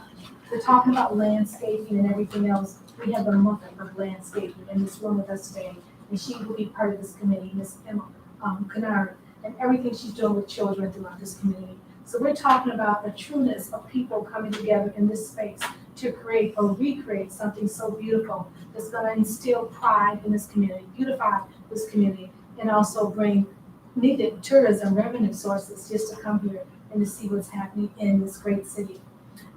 The things that we're talking about doing was a dream, was ideal for me over 15 years ago when you had someone that I tried to adopt a park 15 years ago, and it was that park. I paid my $75. This is under the emergency manager. Never heard back. And you see there are other parks that have been adopted. So we come to you today, 15 years probably later, to adopt this park. But there's been a person who's in this room who's part of us as well. We've been able to meet and speak with him. Richard, we hope you would please come up. And he's already been doing the work. So now he knows, as we call ourselves Benton Harbor Team Solutions, that he now has a team to join him in what he's been doing. If he could just share that with you. I will just say it was my father that pointed to the big flagpole that focused me on Morton Park. I always called it Morton Hill Park. I'm still looking for the names of all the parks in town. But he was a veteran, as many fathers of people my age were. And he really appreciated what the flag stood for. This flag out here is actually in his honor as well. But it took 4 or 5 years to get permission for me to put that flag up for him after he died, with extensive effort. In learning about the park, I learned that the flagpole itself, the big one there are two, one at the base of the 1949 Mothers, or 48, whatever year that is, plaque. I learned that that big pole was planted there to honor Wyla Floyd. Somebody correct me on the pronunciation. Tawana. Yeah, I never can quite get it, but it's there to honor this little girl who was killed, and we're all aware of that. And there's a plaque on the bridge now to honor her sad loss of life. The pole itself, I think, was supposed to get a plaque, and maybe we can carry through on that to honor her as well. I put the flag up once I got permission. I flew it all year, or well, all summer for a couple of years, and spent a lot of time in the park cleaning it up and sitting down there under the flag, sort of remembering, just honoring life, I guess, there. And it is a very beautiful park that's slowly, the trees are dying and, life is going on. My family, my sisters and I, following my father's death, as a part of putting the flag up, when the Parks Conservancy came along, we adopted that park officially. And for 3 years, we paid our dues, more or less, to adopt that. And then that organization sort of disbanded. But it's a beautiful park. It ought to be appreciated as so many other things should be. So I look forward to the new effort, new life. Thank you. Thank you. And just briefly, we're talking about, he's here, but Nathaniel Tony, who was a resident of this community and a homeowner, couldn't be here today. He is a Vietnam vet. He talked about how, as you know, the Armory is connected with this park and for military reasons. He said he got his first taste of joining the service at the Armory. That's where you used to go, to the Armory, right there and behind this park. LaShawn Harper, who is the owner of Dialo's Cafe and a resident of the city, he is a United States Marine. Jolita Burton and her mother and family could not be here today, but her dad, Sammy Smith, who most of you know, are so supportive, and they couldn't be here, but they are supporting the efforts. The list goes on. But when we started talking about Benton Harbor Team Solutions, one thing we're doing this year is a camp, and 2 camps. One is for asthma. The other camp is called I Love Benton Harbor. I Love Benton Harbor is going to start with the parks, and we'll talk about that later in the next segment. We're talking about beautifying, making this park beautiful again. And I would like one of our supporters to come here briefly and talk. She is Miss Emma Kennard, who should be no stranger to any of you. She has been beautifying this community long before I came. Even though my grandparents were actually married here in 1937, I came here over 20-something years ago. But Miss Kennard will come before you today. Most of you should know of her, but just to say how she will be joining us with this effort. Miss Kennard. Thank you. I think I have something that maybe many of you don't know about me. I'm not originally here from Benton Harbor. I'm originally from Chicago. But what I remember about Morton Park is the most exciting time as a girl when we come to visit our cousins. We'd ride Old 12 all the way from Chicago. We would be so dusty that when we get to our aunt's house on Felton, we all had to take a bath because during that time we didn't have air conditioners in cars. It was all dusty. We had to get our hair washed. We had to get, refreshed from that long trip. We drive all day long from Chicago to Benton Harbor, Michigan, and we start singing just about the time we get here, and we remember that part. Sometime it would be late in the evening, and the lights would be on in that park, and it was the most beautiful sight. Now you want to say now, if 94 wasn't in, how old is Miss Kennard? Miss Kennard turned 80 years old this year. Wow. And I'm not ashamed to say it because I'm a beautiful queen. I don't take anything from myself. I feel good about it. So I'm not out to search for a man. I'm making Benton Harbor better. So I thank God for where I am. But I think that the Armory has been one place that I have been there and even cleaned up many times. And raked and cleaned around there. And many other parts, the police department, all around on Main Street. I've been down because I have a passion for Benton Harbor. My cousins all were raised up here in Benton Harbor, right over there on Felton. My aunt has passed away now. But Benton Harbor is important to me. And I've been constantly even coming here harassing you all about Benton Harbor. Even when it came to our water, which the Water Council under Reverend Edward Pinckney got a lot of things rolling. So we just have to give thanks to the residents and the other people that want to come in and help make Benton Harbor a better place. So I think this is awesome. I'm another one also that has asthma. So I heard you all mention that. So I want to look into things that come in to benefit our community as a whole. I did see that they were working on the alleys today. I felt really excited about that because one of our deceased persons had complained about it for years, and now she's gone on. But I know if she can look out, her spirit could look out and see what is happening now, she would be happy. Miss Mary Carter, yes. But at any rate, I thank you all for giving me this chance to speak about Benton Harbor. And before 94 was made a highway to get here, we had to spend all day long getting here. But when we got here, it was just so beautiful. All the stores, two theaters, you could smell popcorn coming in. I don't like popcorn, but it smells so good, it makes you, happy to just get the smell of it. And so I think that this park would be a great idea.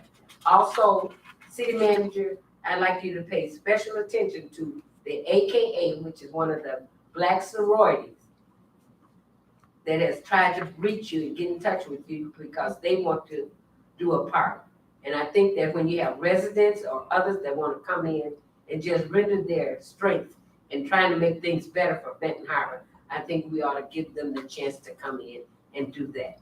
I know they might have guidelines, that's why they want to just come to you and get all of what they have to do in order to go forth with cleanup of that particular park. So look for that person to be in touch with you to get that information. Thank you. Thank you. Just briefly, it's just like what you said, our second segment with Joelle Rakovich will be coming up. And it was something that the city manager definitely wants us to reach out to AKA, and hopefully they'll be part of everything we're doing in the parks. But I just did want to say something too, that when we start analyzing the park, I would like to, we thanked you yesterday, city manager, because the parks are well maintained as far as lawn keeping. So we're not coming here to bash the city for not upkeeping this park. It has been, and we thank you for that. We just know with a team effort, we can give it a lot more tender, loving care. And to make it something like Mrs. Kennard said, they would be driving from Chicago and all over just to come to Benton Harbor to see this park or to honor our veterans who are there. And thank you for that. We did address some of the concerns that we discussed in our proposal too with the city manager. When we talk about the post splitting and some other things, and he has said he would address those and work with us on those as well. So we're not coming here to complain, we're coming here to celebrate the promise of the future of what this park and other parks can and will become. And we thank you for this opportunity. And so now we open it up to any questions you have. Okay, co-chair, you got any questions? Okay. Work, that's it. Okay. Commissioner. Yes. Hello, my name is Lindsay Donahoe and I am 8 years old. I just want to say, why isn't there any flowers in the park? Because I think everyone should have more to in their lives as well as can be good for them. Can you repeat what she said? Can you speak louder? Say louder, baby. Talk louder, so they turn around, look at, Yeah, we can't hear you. look at Mr. Singleton and Mr. You can use this one works loud. Oh, she can talk louder, you know, talk louder. Outdoors. The mic is not working. She can talk louder. Talk like you're talking to me. Hello, my name is Macy Donahoe and I am 8 years old. I just want to say, why isn't there any flowers? Because I think everyone should have more care in their lives, and flowers can be good for that. Flowers. Yes, she lives across the street. She's doing all the gardening. Well, I just want to say, we did not plan her. She's awesome, and I'm glad that she's here. She's been writing notes the whole time. That is such a segue into our part two of why we're here. But we want to open it up for questions now about Morton Park, if there are other questions. Commissioner Clark, Jeffrey. I don't really have a question, I just got a comment. I was at a meeting last night and I heard about the July 8th event. I don't know why I didn't know about it before because I'm full of the board commissioner. But, and Priscilla happened to call me today about something else. And we began to talk and she was I asked her about the July 8th event And then when she did, I immediately thought of Jess because we've been talking about a lot of stuff doing around there, especially the park. So I connected her with Miss Priscilla. And that was just the day, and look what's already happening. So I think it's a great thing, and I just love to see progress.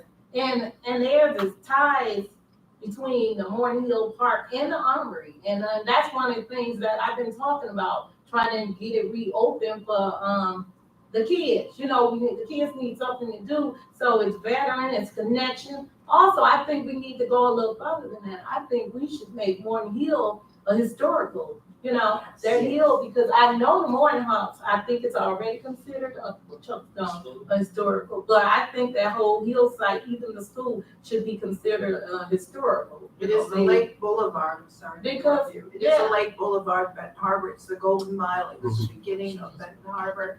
And every mayor and second ward commissioner lived in my house, and he was the mayor. And Jerry, you're the second ward commissioner. And every mayor lived on that hill. Every commissioner lived on that hill. I should live on the hill. No, I'm just joking. But yeah, basically, just to finish what I was saying, basically, it's historical, and I think it should be made historical. The whole Morton Hill area, because the further you dig, the more research you see. It's amazing. It's amazing, all the things and all the different variety and cultures that live there, and it was, you know, just embracing everyone. So that's all. Thank you. Mr. Duncan. The lady that you bought your house from, Miss Sandra? yeah, Miss Barrett. I feel so bad about her being a veteran and being mistreated the way she was in this town. And if don't nobody know what I'm talking about, do some research, Google it, and you'll understand exactly where I'm coming from. She was totally mistreated as a veteran. And while I got the floor, my 3 minutes I want to say for your park, I think the kids need to know that Father's Day and Mother's Day is every damn day. Yes. Not damn, but every day. And in this park, it should be something, saying something. In the same place, there should be something said about men in this war, because a lot of our men died in these wars, and there's nothing actually said. And I remember I'm just glad we're with Morton Hill right now today, because I was a product of the 50s and I know how things actually were coming up. So, not to bash anything or anybody, but I do want to see progress. I do want to see jobs, and you guys are bringing it. Thanks for your time. I just want to say teamwork, dream work. And that's pretty much what I think is what the residents here, the audience are saying, and others are saying. Given this opportunity, you would actually have a template that we can do throughout the city of Benton Harbor. All right, we got somebody else want to. Oh, okay, yes. Go ahead. Go ahead. You know. Bruce, Dr. Grand Rapids.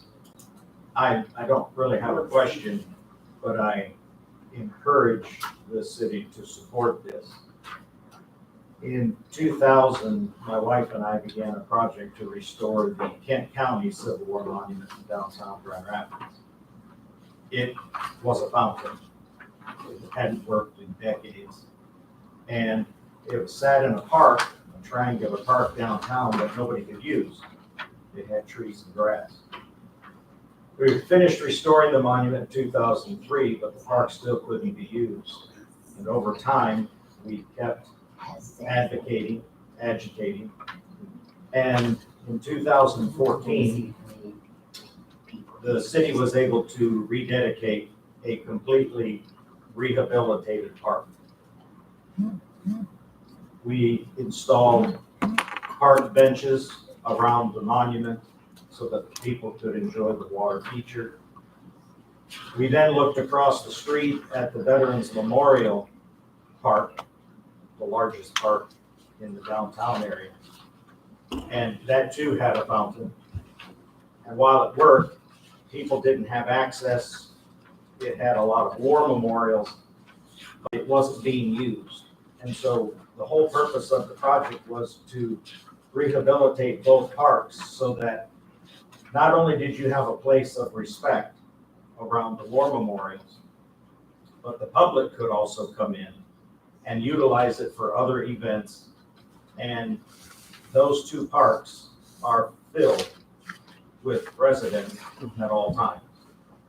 And so I really encourage you to support these young people in their effort to do this. And I compliment them on their willingness to speak up and take on this project. But I only speak from experience that it will work and it will improve the neighborhood and bring people to it. See, couple other commissioners here. Yeah, y'all had a conversation. You got any questions on the? Commissioner Isom, yes, I support this full-heartedly. You know, growing up, you know, I lived in a township out there by Hull School, but just coming down Main Street, just to see that fountain, it had different colors, red, blue, and I said, man, this is it. You know, I was coming to the city, you know, because I lived out there in the country, but I think it's beautiful. I think it's a great thing, and I've never seen. I'm walking out there after we leave here to see this Mothers Never Fail things. I walked out there at that park and never seen that, and that's something that, you know, needs to be seen. You know, even the flag pole, and we can put Tawana's stone out there. You know, we need that out there, but this is something, you know, to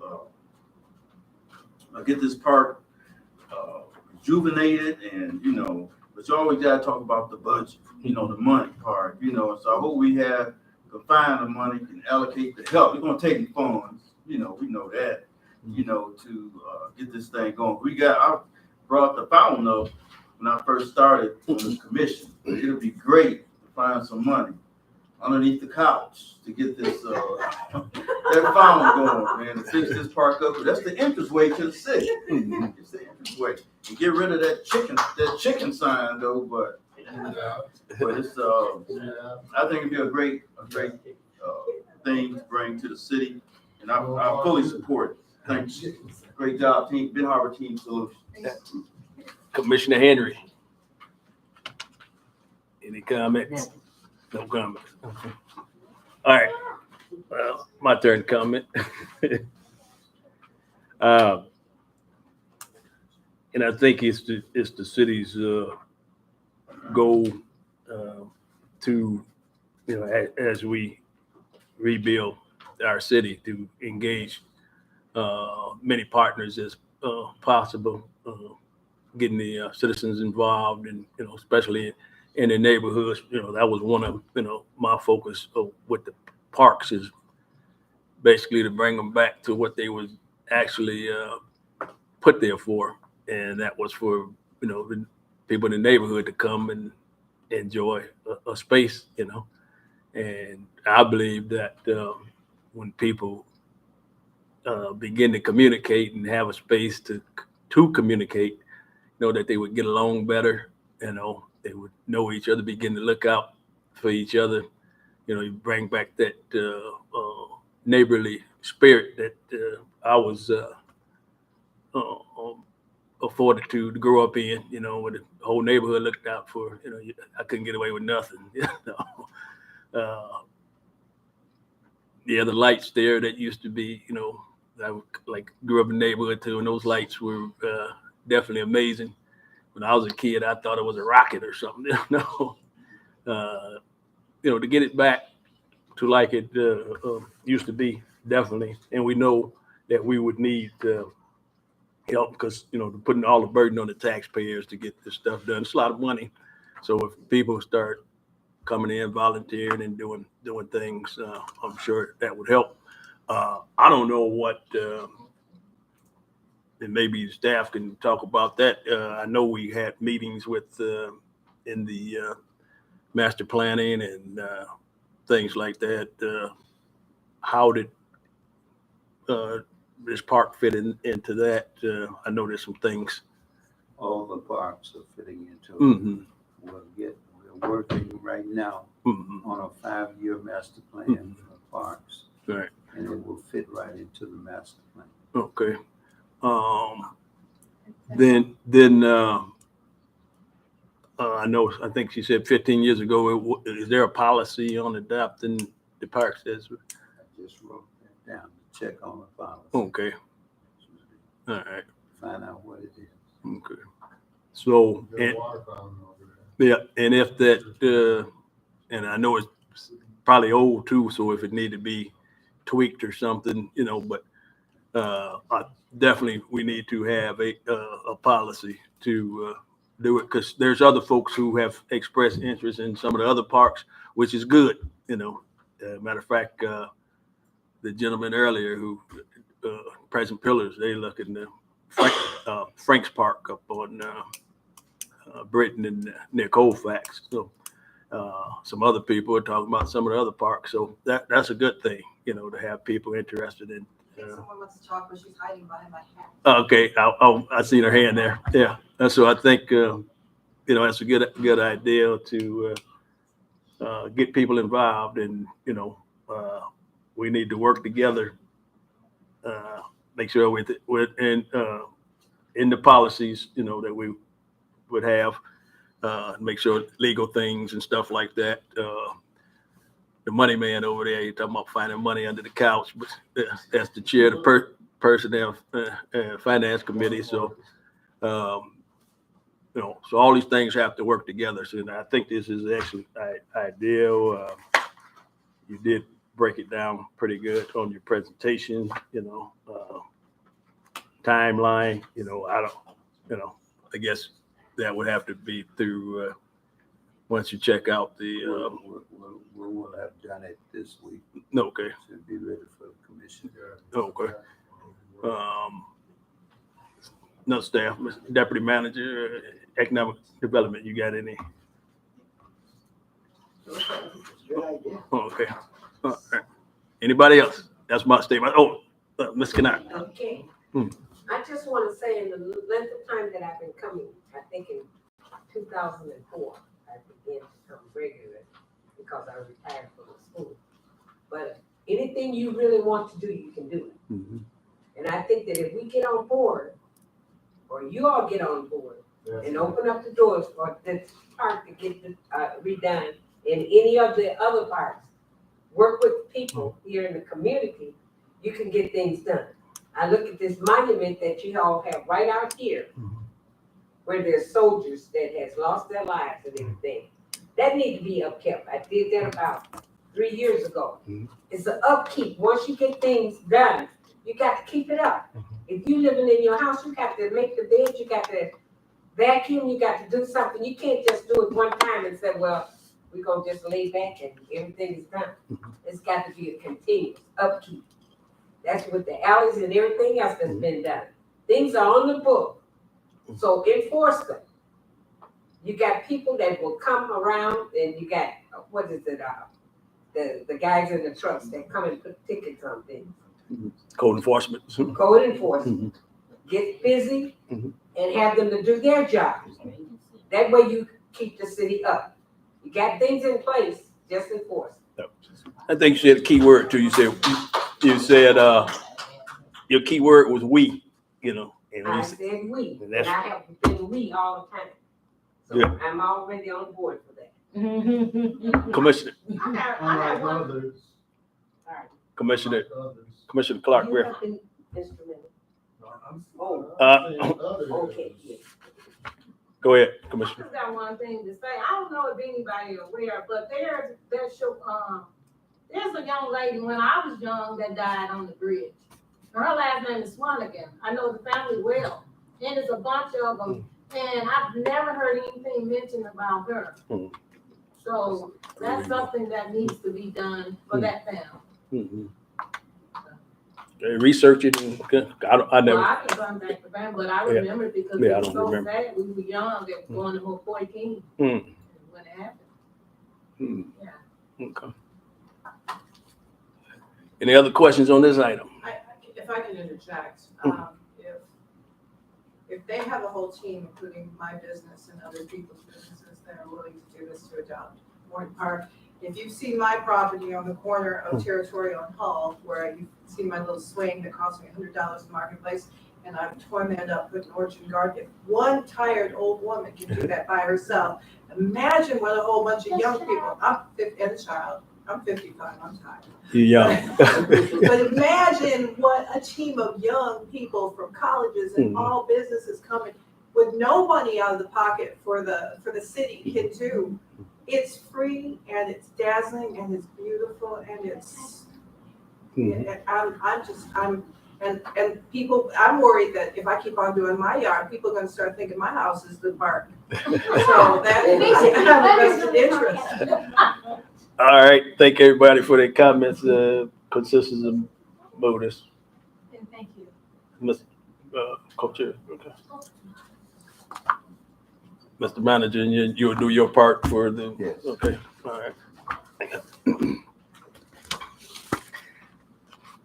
Next item on the agenda. Expression appreciation for the Whirlpool Corporation by the city of Benton Harbor for their commitment. Mr. Little. Yes.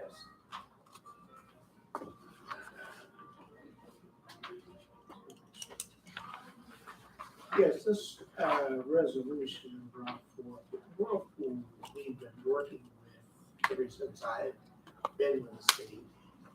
Sort of beginning with the really ramped up after the death of George Floyd when the chairman of President Whirlpool came forth and they passed a pledge to their minority communities and workers. And they began doing a number of things. I recall that the groundbreaking for the now Emma Jean Hall Flats building, the mayor was there and chairman said that he had talked with the mayor and asked the mayor what he could do to help, and the mayor asked if they would put an apartment complex of that nature here in the city. And they did that. And in between then and now, they've done a great many other things, as you see in the resolution. And I think when we have people doing things to help us, as much as our city needs help, we should express our appreciation and let them know that we do appreciate what they're doing.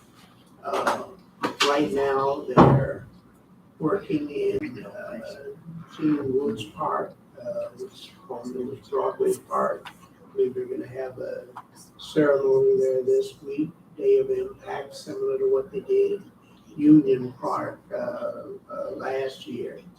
I know they got a ribbon cutting coming up in another week or so down at the new apartment complex. And I just think it would behoove the city to express its appreciation to this corporation. I've worked in a number of minority communities, and I can tell you the difference when, like in East St. Louis, we didn't have a major corporation there that did anything significant to assist the city. We had a Monsanto Corporation sitting just outside the city limits and rarely ever did anything. Down in Harvey, same thing. You don't have any major corporation there that does much to help. And Gary, I know U.S. Steel is there, but it was a different relationship. So I think it's important to for the city to express its appreciation, especially if we want to continue asking that they do things to help advance the city. And I think they have the interest at heart and want to do so. Mm-hmm.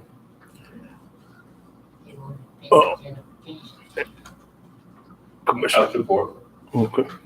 All right. Any other questions? And for Mr. Duncan? Yep. My question is, first, why now?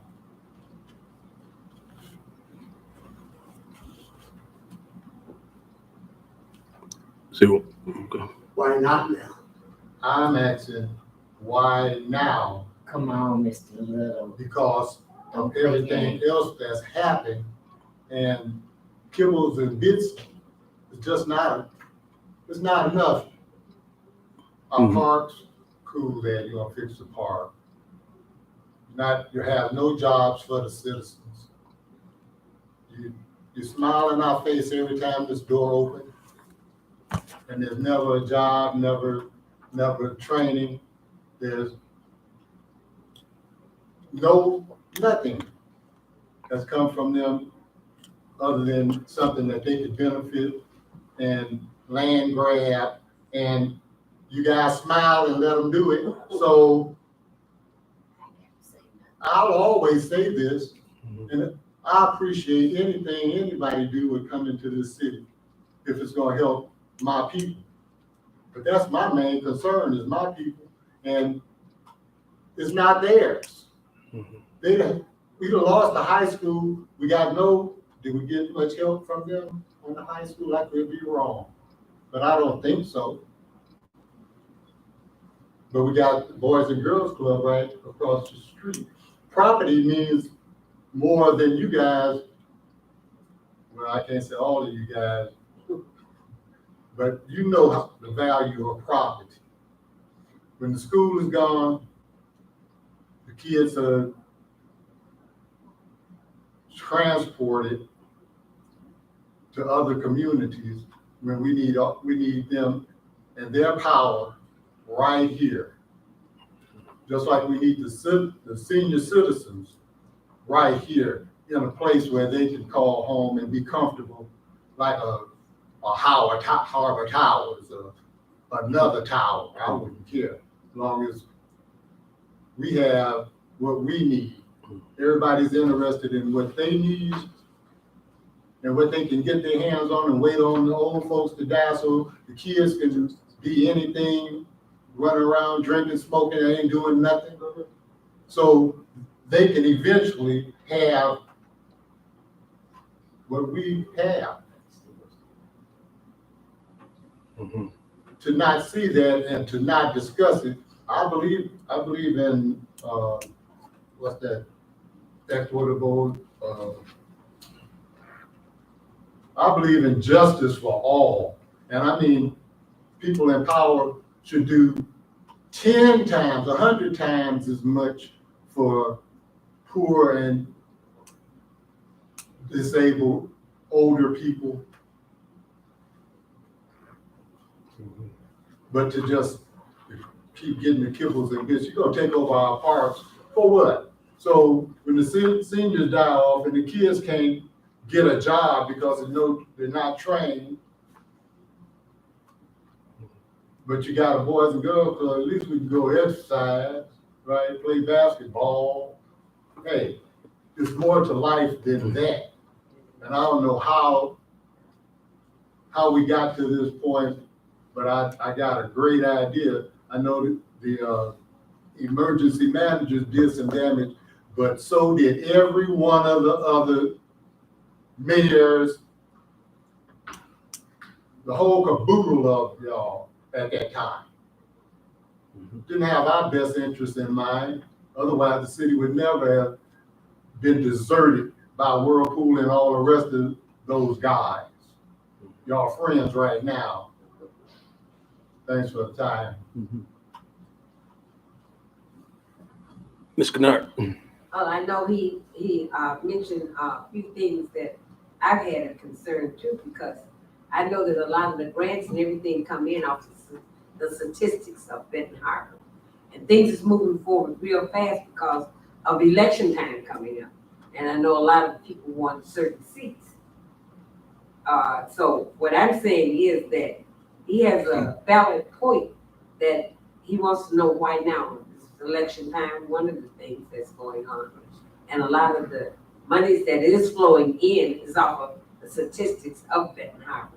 So that's some of the things that's going on here. Anybody else? Ooh, it's hard not to say anything, but I'm gonna try not to. I'm going to say something.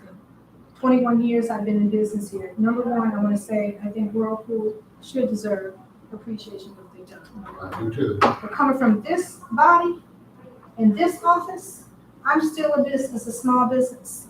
Can't get phone calls returned to see what's what when I first started my business and moved back to the city. I'm glad that some of the people here have returned my calls. So if you're going to applaud one, applaud many of us. Whirlpool from 1901, before it was the Whirlpool Corporation, Upton Corporation, it was the small business as well. So don't, and I'm not saying you are, but still warning, look at our small businesses. One day they could be the Whirlpools of today. That's what we need. And if you're going to applaud businesses, applaud all of us, appreciate all of us. My little 21 years may not mean nothing to you and others, but it means something to so many other people in this community. I applaud Whirlpool for what they have done. Even though they've been getting pilot programs and other initiatives, I still applaud them for taking advantage for things that I wish I could, but I will one day. But applaud all of us for our efforts and what we have done as small businesses, medium-sized businesses, and large businesses. I want to thank the city manager for coming to us about what we can do to help small businesses in the city of Benton Harbor. But I sat here and tried to say nothing, but that wouldn't be Princello Tobias, not Mother Hill's granddaughter, to sit here and say nothing. After 21 years, 20 years ago when Governor Granholm had us at the #1 recommendation for communications and still nothing. When you guys fought the current city manager for simply taking an ad to let people know what was happening at this body and in this wonderful city. Still don't have. And I'm sitting right now, but I feel like standing. All I can say is thank you, Whirlpool, for everything you've done. And to this body, thank all of us for our efforts. If we've been here 5 years, trust me, in the city, that's a long time. 20 years is remarkable. When you look at that Benton Harbor Task Force report, out of all those government agencies, receiving all that government funding, we are the only one still here. So, I had to say something. And I- Commissioner. I just want to kind of piggyback on Ms. Tobias, and I agree. You do one, you do all, and I've said it so many times since I've had my seat, and she has been 21 years of service. And I myself have never seen anything given to her for her service. That's why I talk about a lot when I doing other business or me being a business when I'm selling people. You know, Ben Spirit is right here. It's free to the residents. You know, when you want to get things out, when you want to get word out to the citizen. Mr. Tobias is always here and always, and I applaud you and I thank you for your services. And I think she should be given an award too, along with some other businesses too. I don't disagree with that. I think it's a good idea. Okay. Sound good? Mr. Duncan.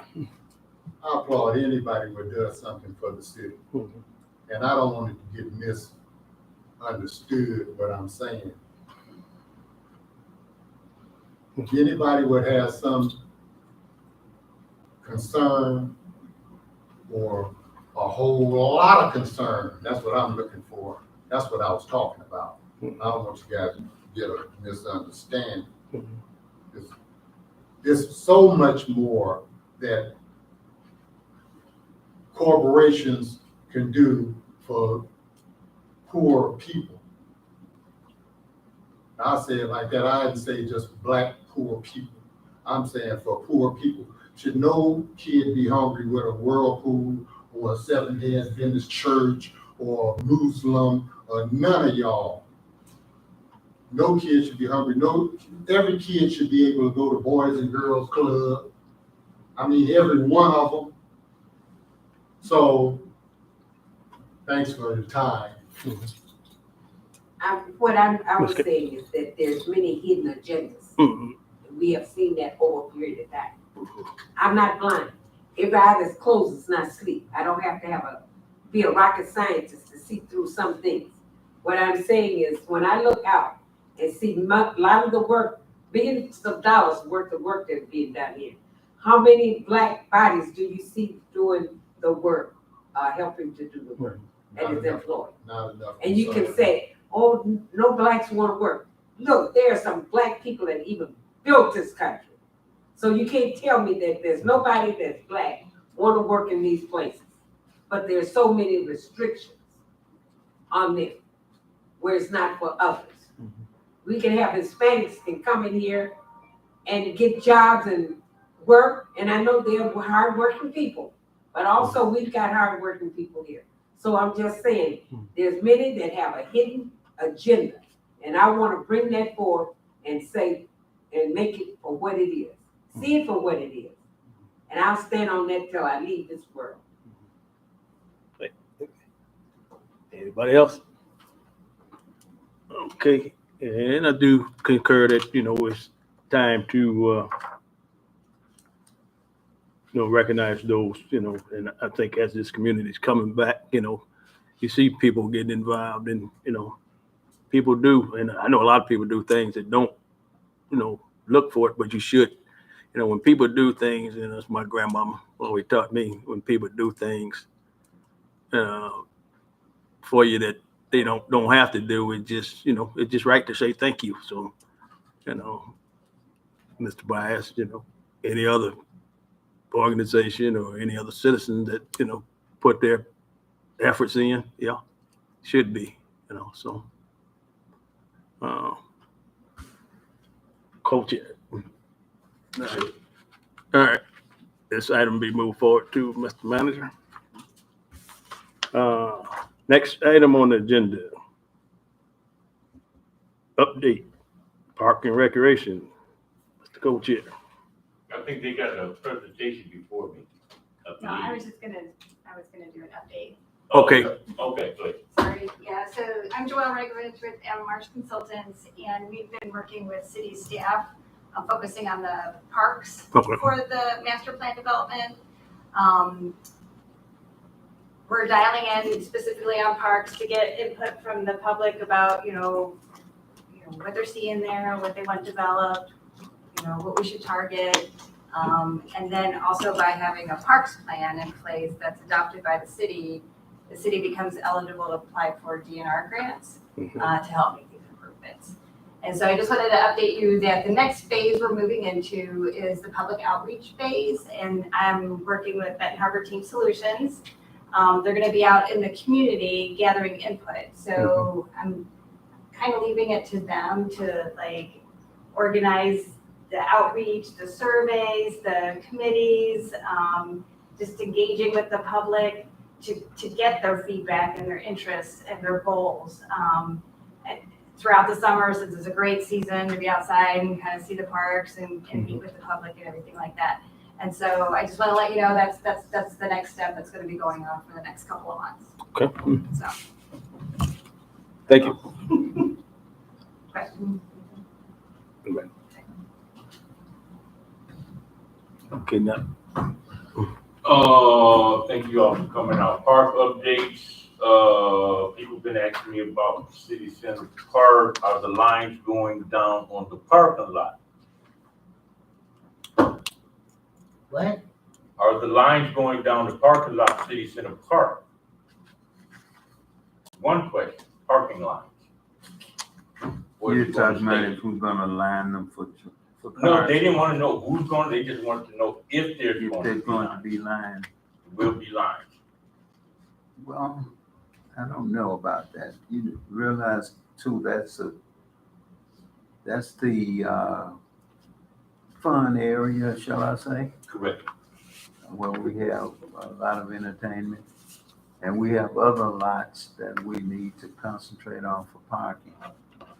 Oh, so We need to concentrate on those first. Okay, so my second update is question number 2. Porta potties. Do the parks and rec have to raise our funds to get porta potties, or does they come from the city? If I wanted parks, if I wanted to put porta potties, let me put it to you this way. If I want to get porta potties in the park, can I go get the funds to put it up without any crap? That's what I want to know. That's what you get in porta potties. No, that ain't what I'm asking. Listen to what I'm saying. If I go out and get this money to get some porta potties, can I just put them out there without any crap? It's a real simple question. No. It's a real simple question. No. No? Then I won't get them next update. Next update. I got the kids from Youth Missions. Let's spread the word. They are not the kids from Ben Harbor. I get tired of hearing that question every year. So let me put it to this way. How many white kids go to white high school? Anybody What? know? How many? Say it What again. you say? Say that again. You heard what I said. How many white kids go to white school? High school, Ben Harbor High School. Oh, you mean go to Benton Harbor High School. It's a few. What difference does it make? Makes a lot of difference. Oh. Just anybody, can nobody answer me? 10? This Monday, 40, 50 kids came. They come every year, every summer, and everybody always asks me, why is you got our kids out there in the park? They don't go to Ben Harbor. These are youth mission workers. They come from all over. So when they're cleaning up the parks, I'm asking you to spread the word. I don't know if it was y'all. I'm not saying it's y'all. I'm just saying, if you hear this comment, make sure you express this explanation to them. They are not Ben Harbor kids. They are not getting paid. No. And they do have supervisors. Their supervisors are not the city. They come with their own adult supervisors. They have different people who they go to find out what can they do. Explain that. They're here for most of the time, 8 weeks. Every year, since 2009. So, express to people, quit saying stuff that causes confusion when it ain't necessary. I only been here 8 years and I know they ain't been all kids. We ain't had that many when I went to school. Anyway, let me say, second thing on parks update. Next Thursday, I believe it's 22nd, 23rd, whatever. Next Thursday, 7 o'clock at the Hawk's Nest, where they sell the hot dogs. Anyone, doesn't matter what city you live in, what state you live in, I don't even care.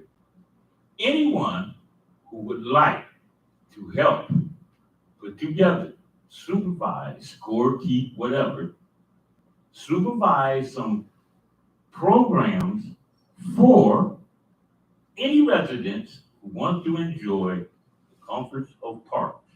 Please, please come see me, 7 o'clock next Thursday at the Hawk's Nest. Now, what does it entail? I need volunteers for just to watch, for the safety of kids.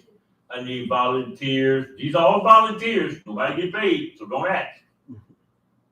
I need referees, scorekeepers, the ladies out there that wipe the little girl's nose. You'll be all right. Sounds funny? Makes a big difference. Trust me.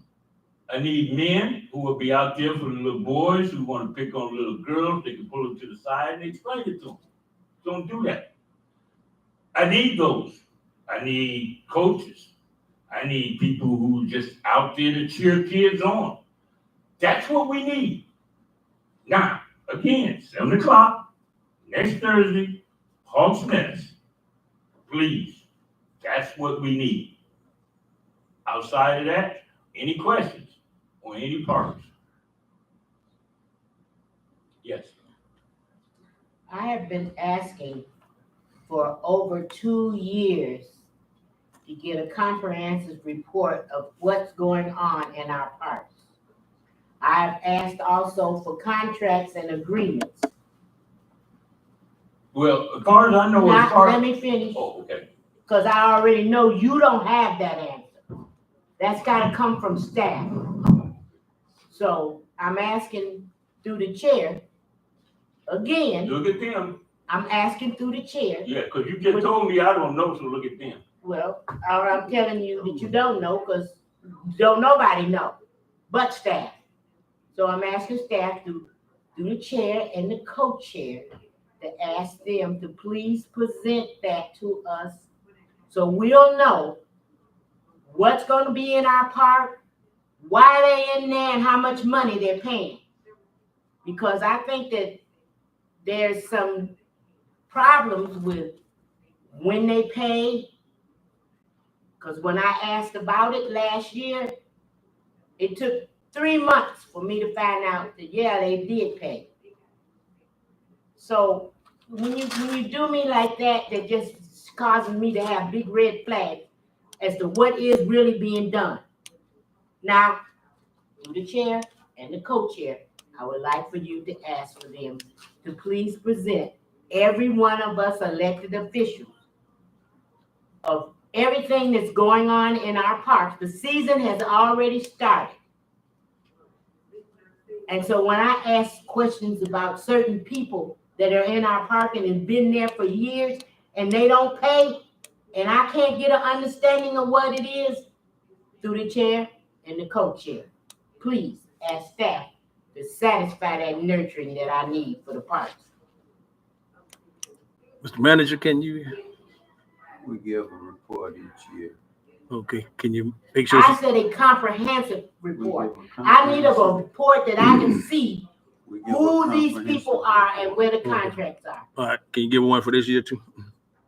Yeah. Okay. When the season's over. Okay. All right, Can you ask when a timeline, please?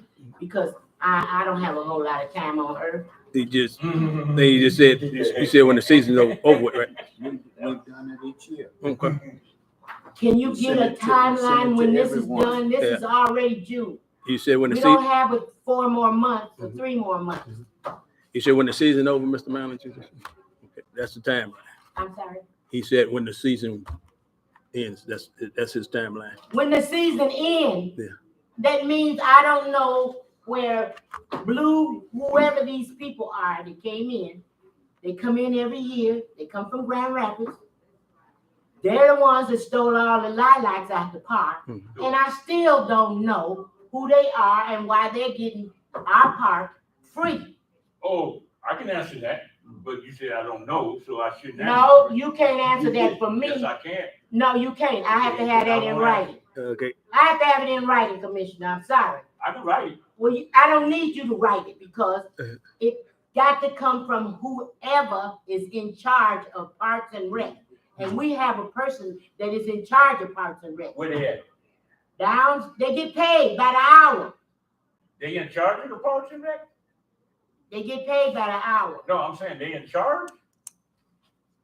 Obviously, they're in charge if they can make Right. decisions and we don't know about them. Okay. That makes me know that they're in charge. Oh.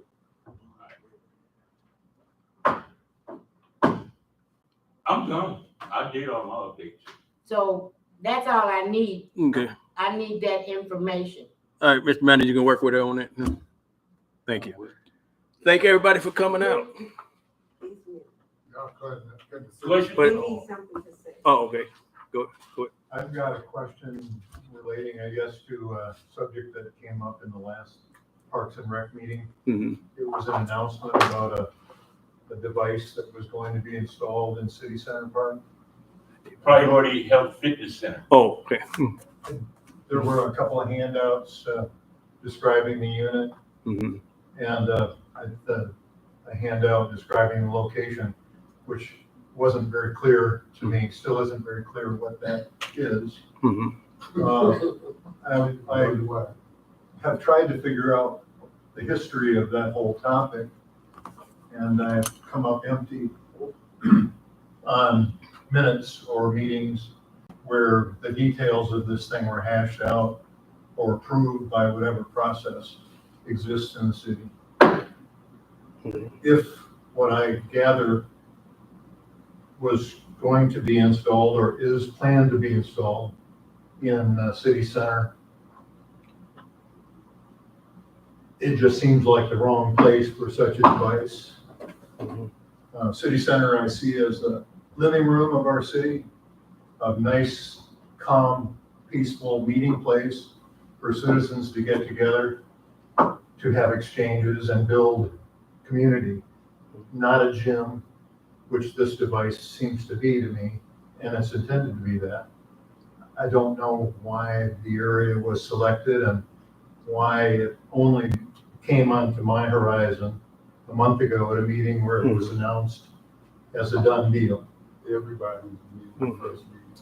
Okay, if there's details, we would all like to understand. Mr. Chair. Go ahead, Mr. Manager. Mr. Ravels has contacted me about a lot of stuff. He's never mentioned, you've never mentioned your concerns about the priority. I am right now. Okay, and- you could have done it before and you would have had your answer. So let's do this. I'll get things together and we'll have a meeting so that you can know what's going on. I believe that I'm not the only party interested in this, so that's why I'm asking in a public forum like this. And I think it was brought to the commission in a public forum, and it was voted on at the commission meeting. Do you know when that meeting was so that I could look at, either review the meeting on YouTube or read the? I'll get that information for I you. appreciate that. Thank you. All right. That's what I'm looking for. You're welcome. Thank you. Do you have some? I just had a quick question, and I'm sorry I didn't ask, and I don't remember your name. In the Parks and Rec plan that you're working on, are cemeteries part of that? It's not currently, but we can talk about it as a city feature. Well, the reason I ask, and this is more directed out this way, the Parks and Rec ordinance, chapter 28, doesn't even mention the word cemetery. And likewise, the cemetery ordinance, chapter 12, doesn't include the word parks. And in the city charter, there's no correlation between city parks and the cemetery either. The cemetery is a standalone item. Even in the charter, where it says that the Public Works is responsible for all city properties and grounds, the cemetery still stands alone from that. So why does the cemetery get talked about in this committee?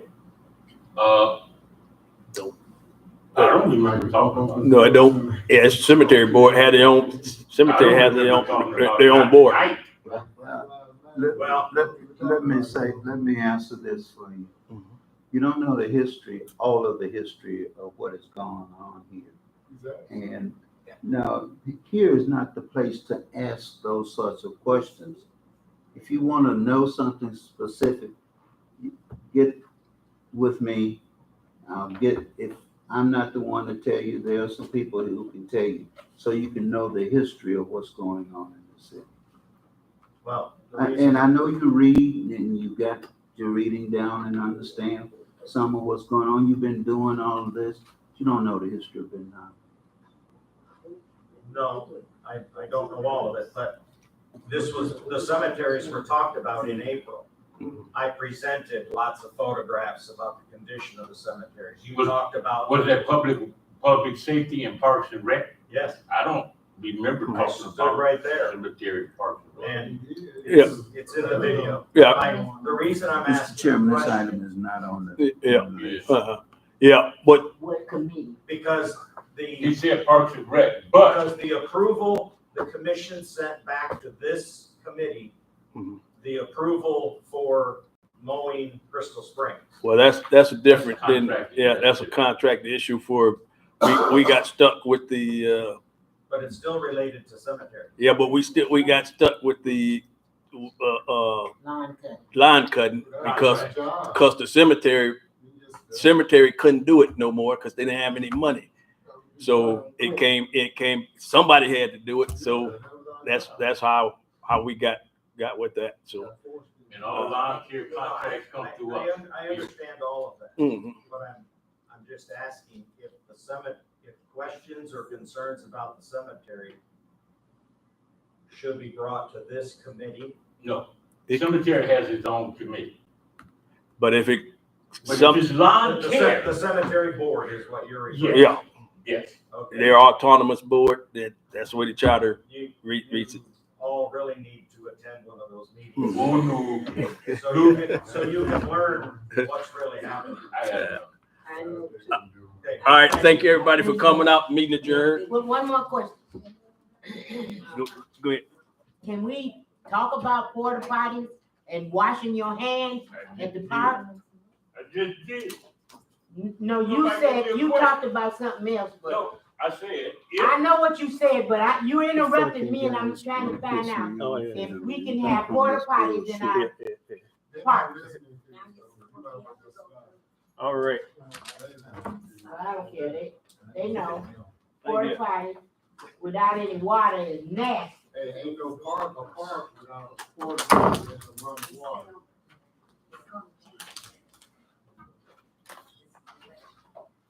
Can you get us some water in the park? You'll try it. You know how you did that. Thanks for coming tonight. Mr. Jackson, tell them you followed, actually, you followed the process. Yeah, we have to keep it fresh out the truth, see?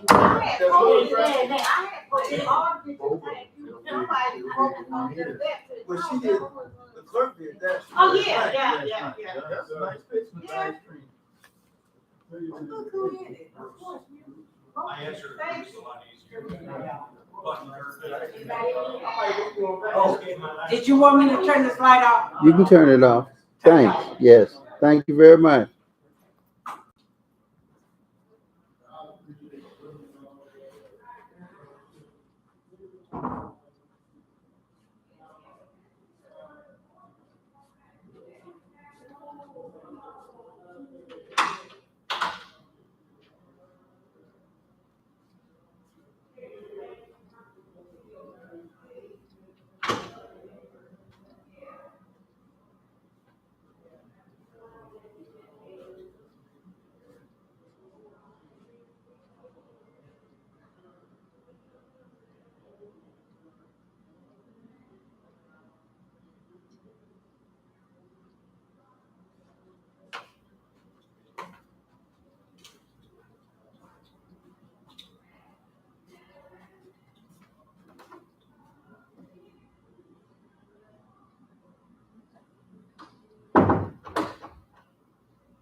Is that right?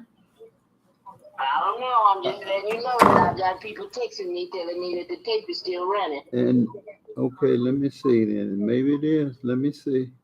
All right. Thank See you. you.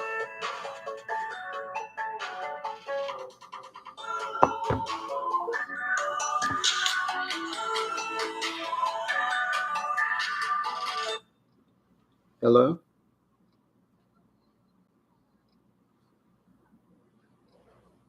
I don't like that food.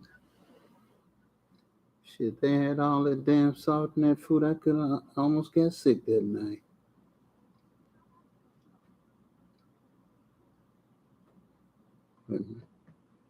I'm trying to get this off. End stream. I'm trying to end this stream. Exit in.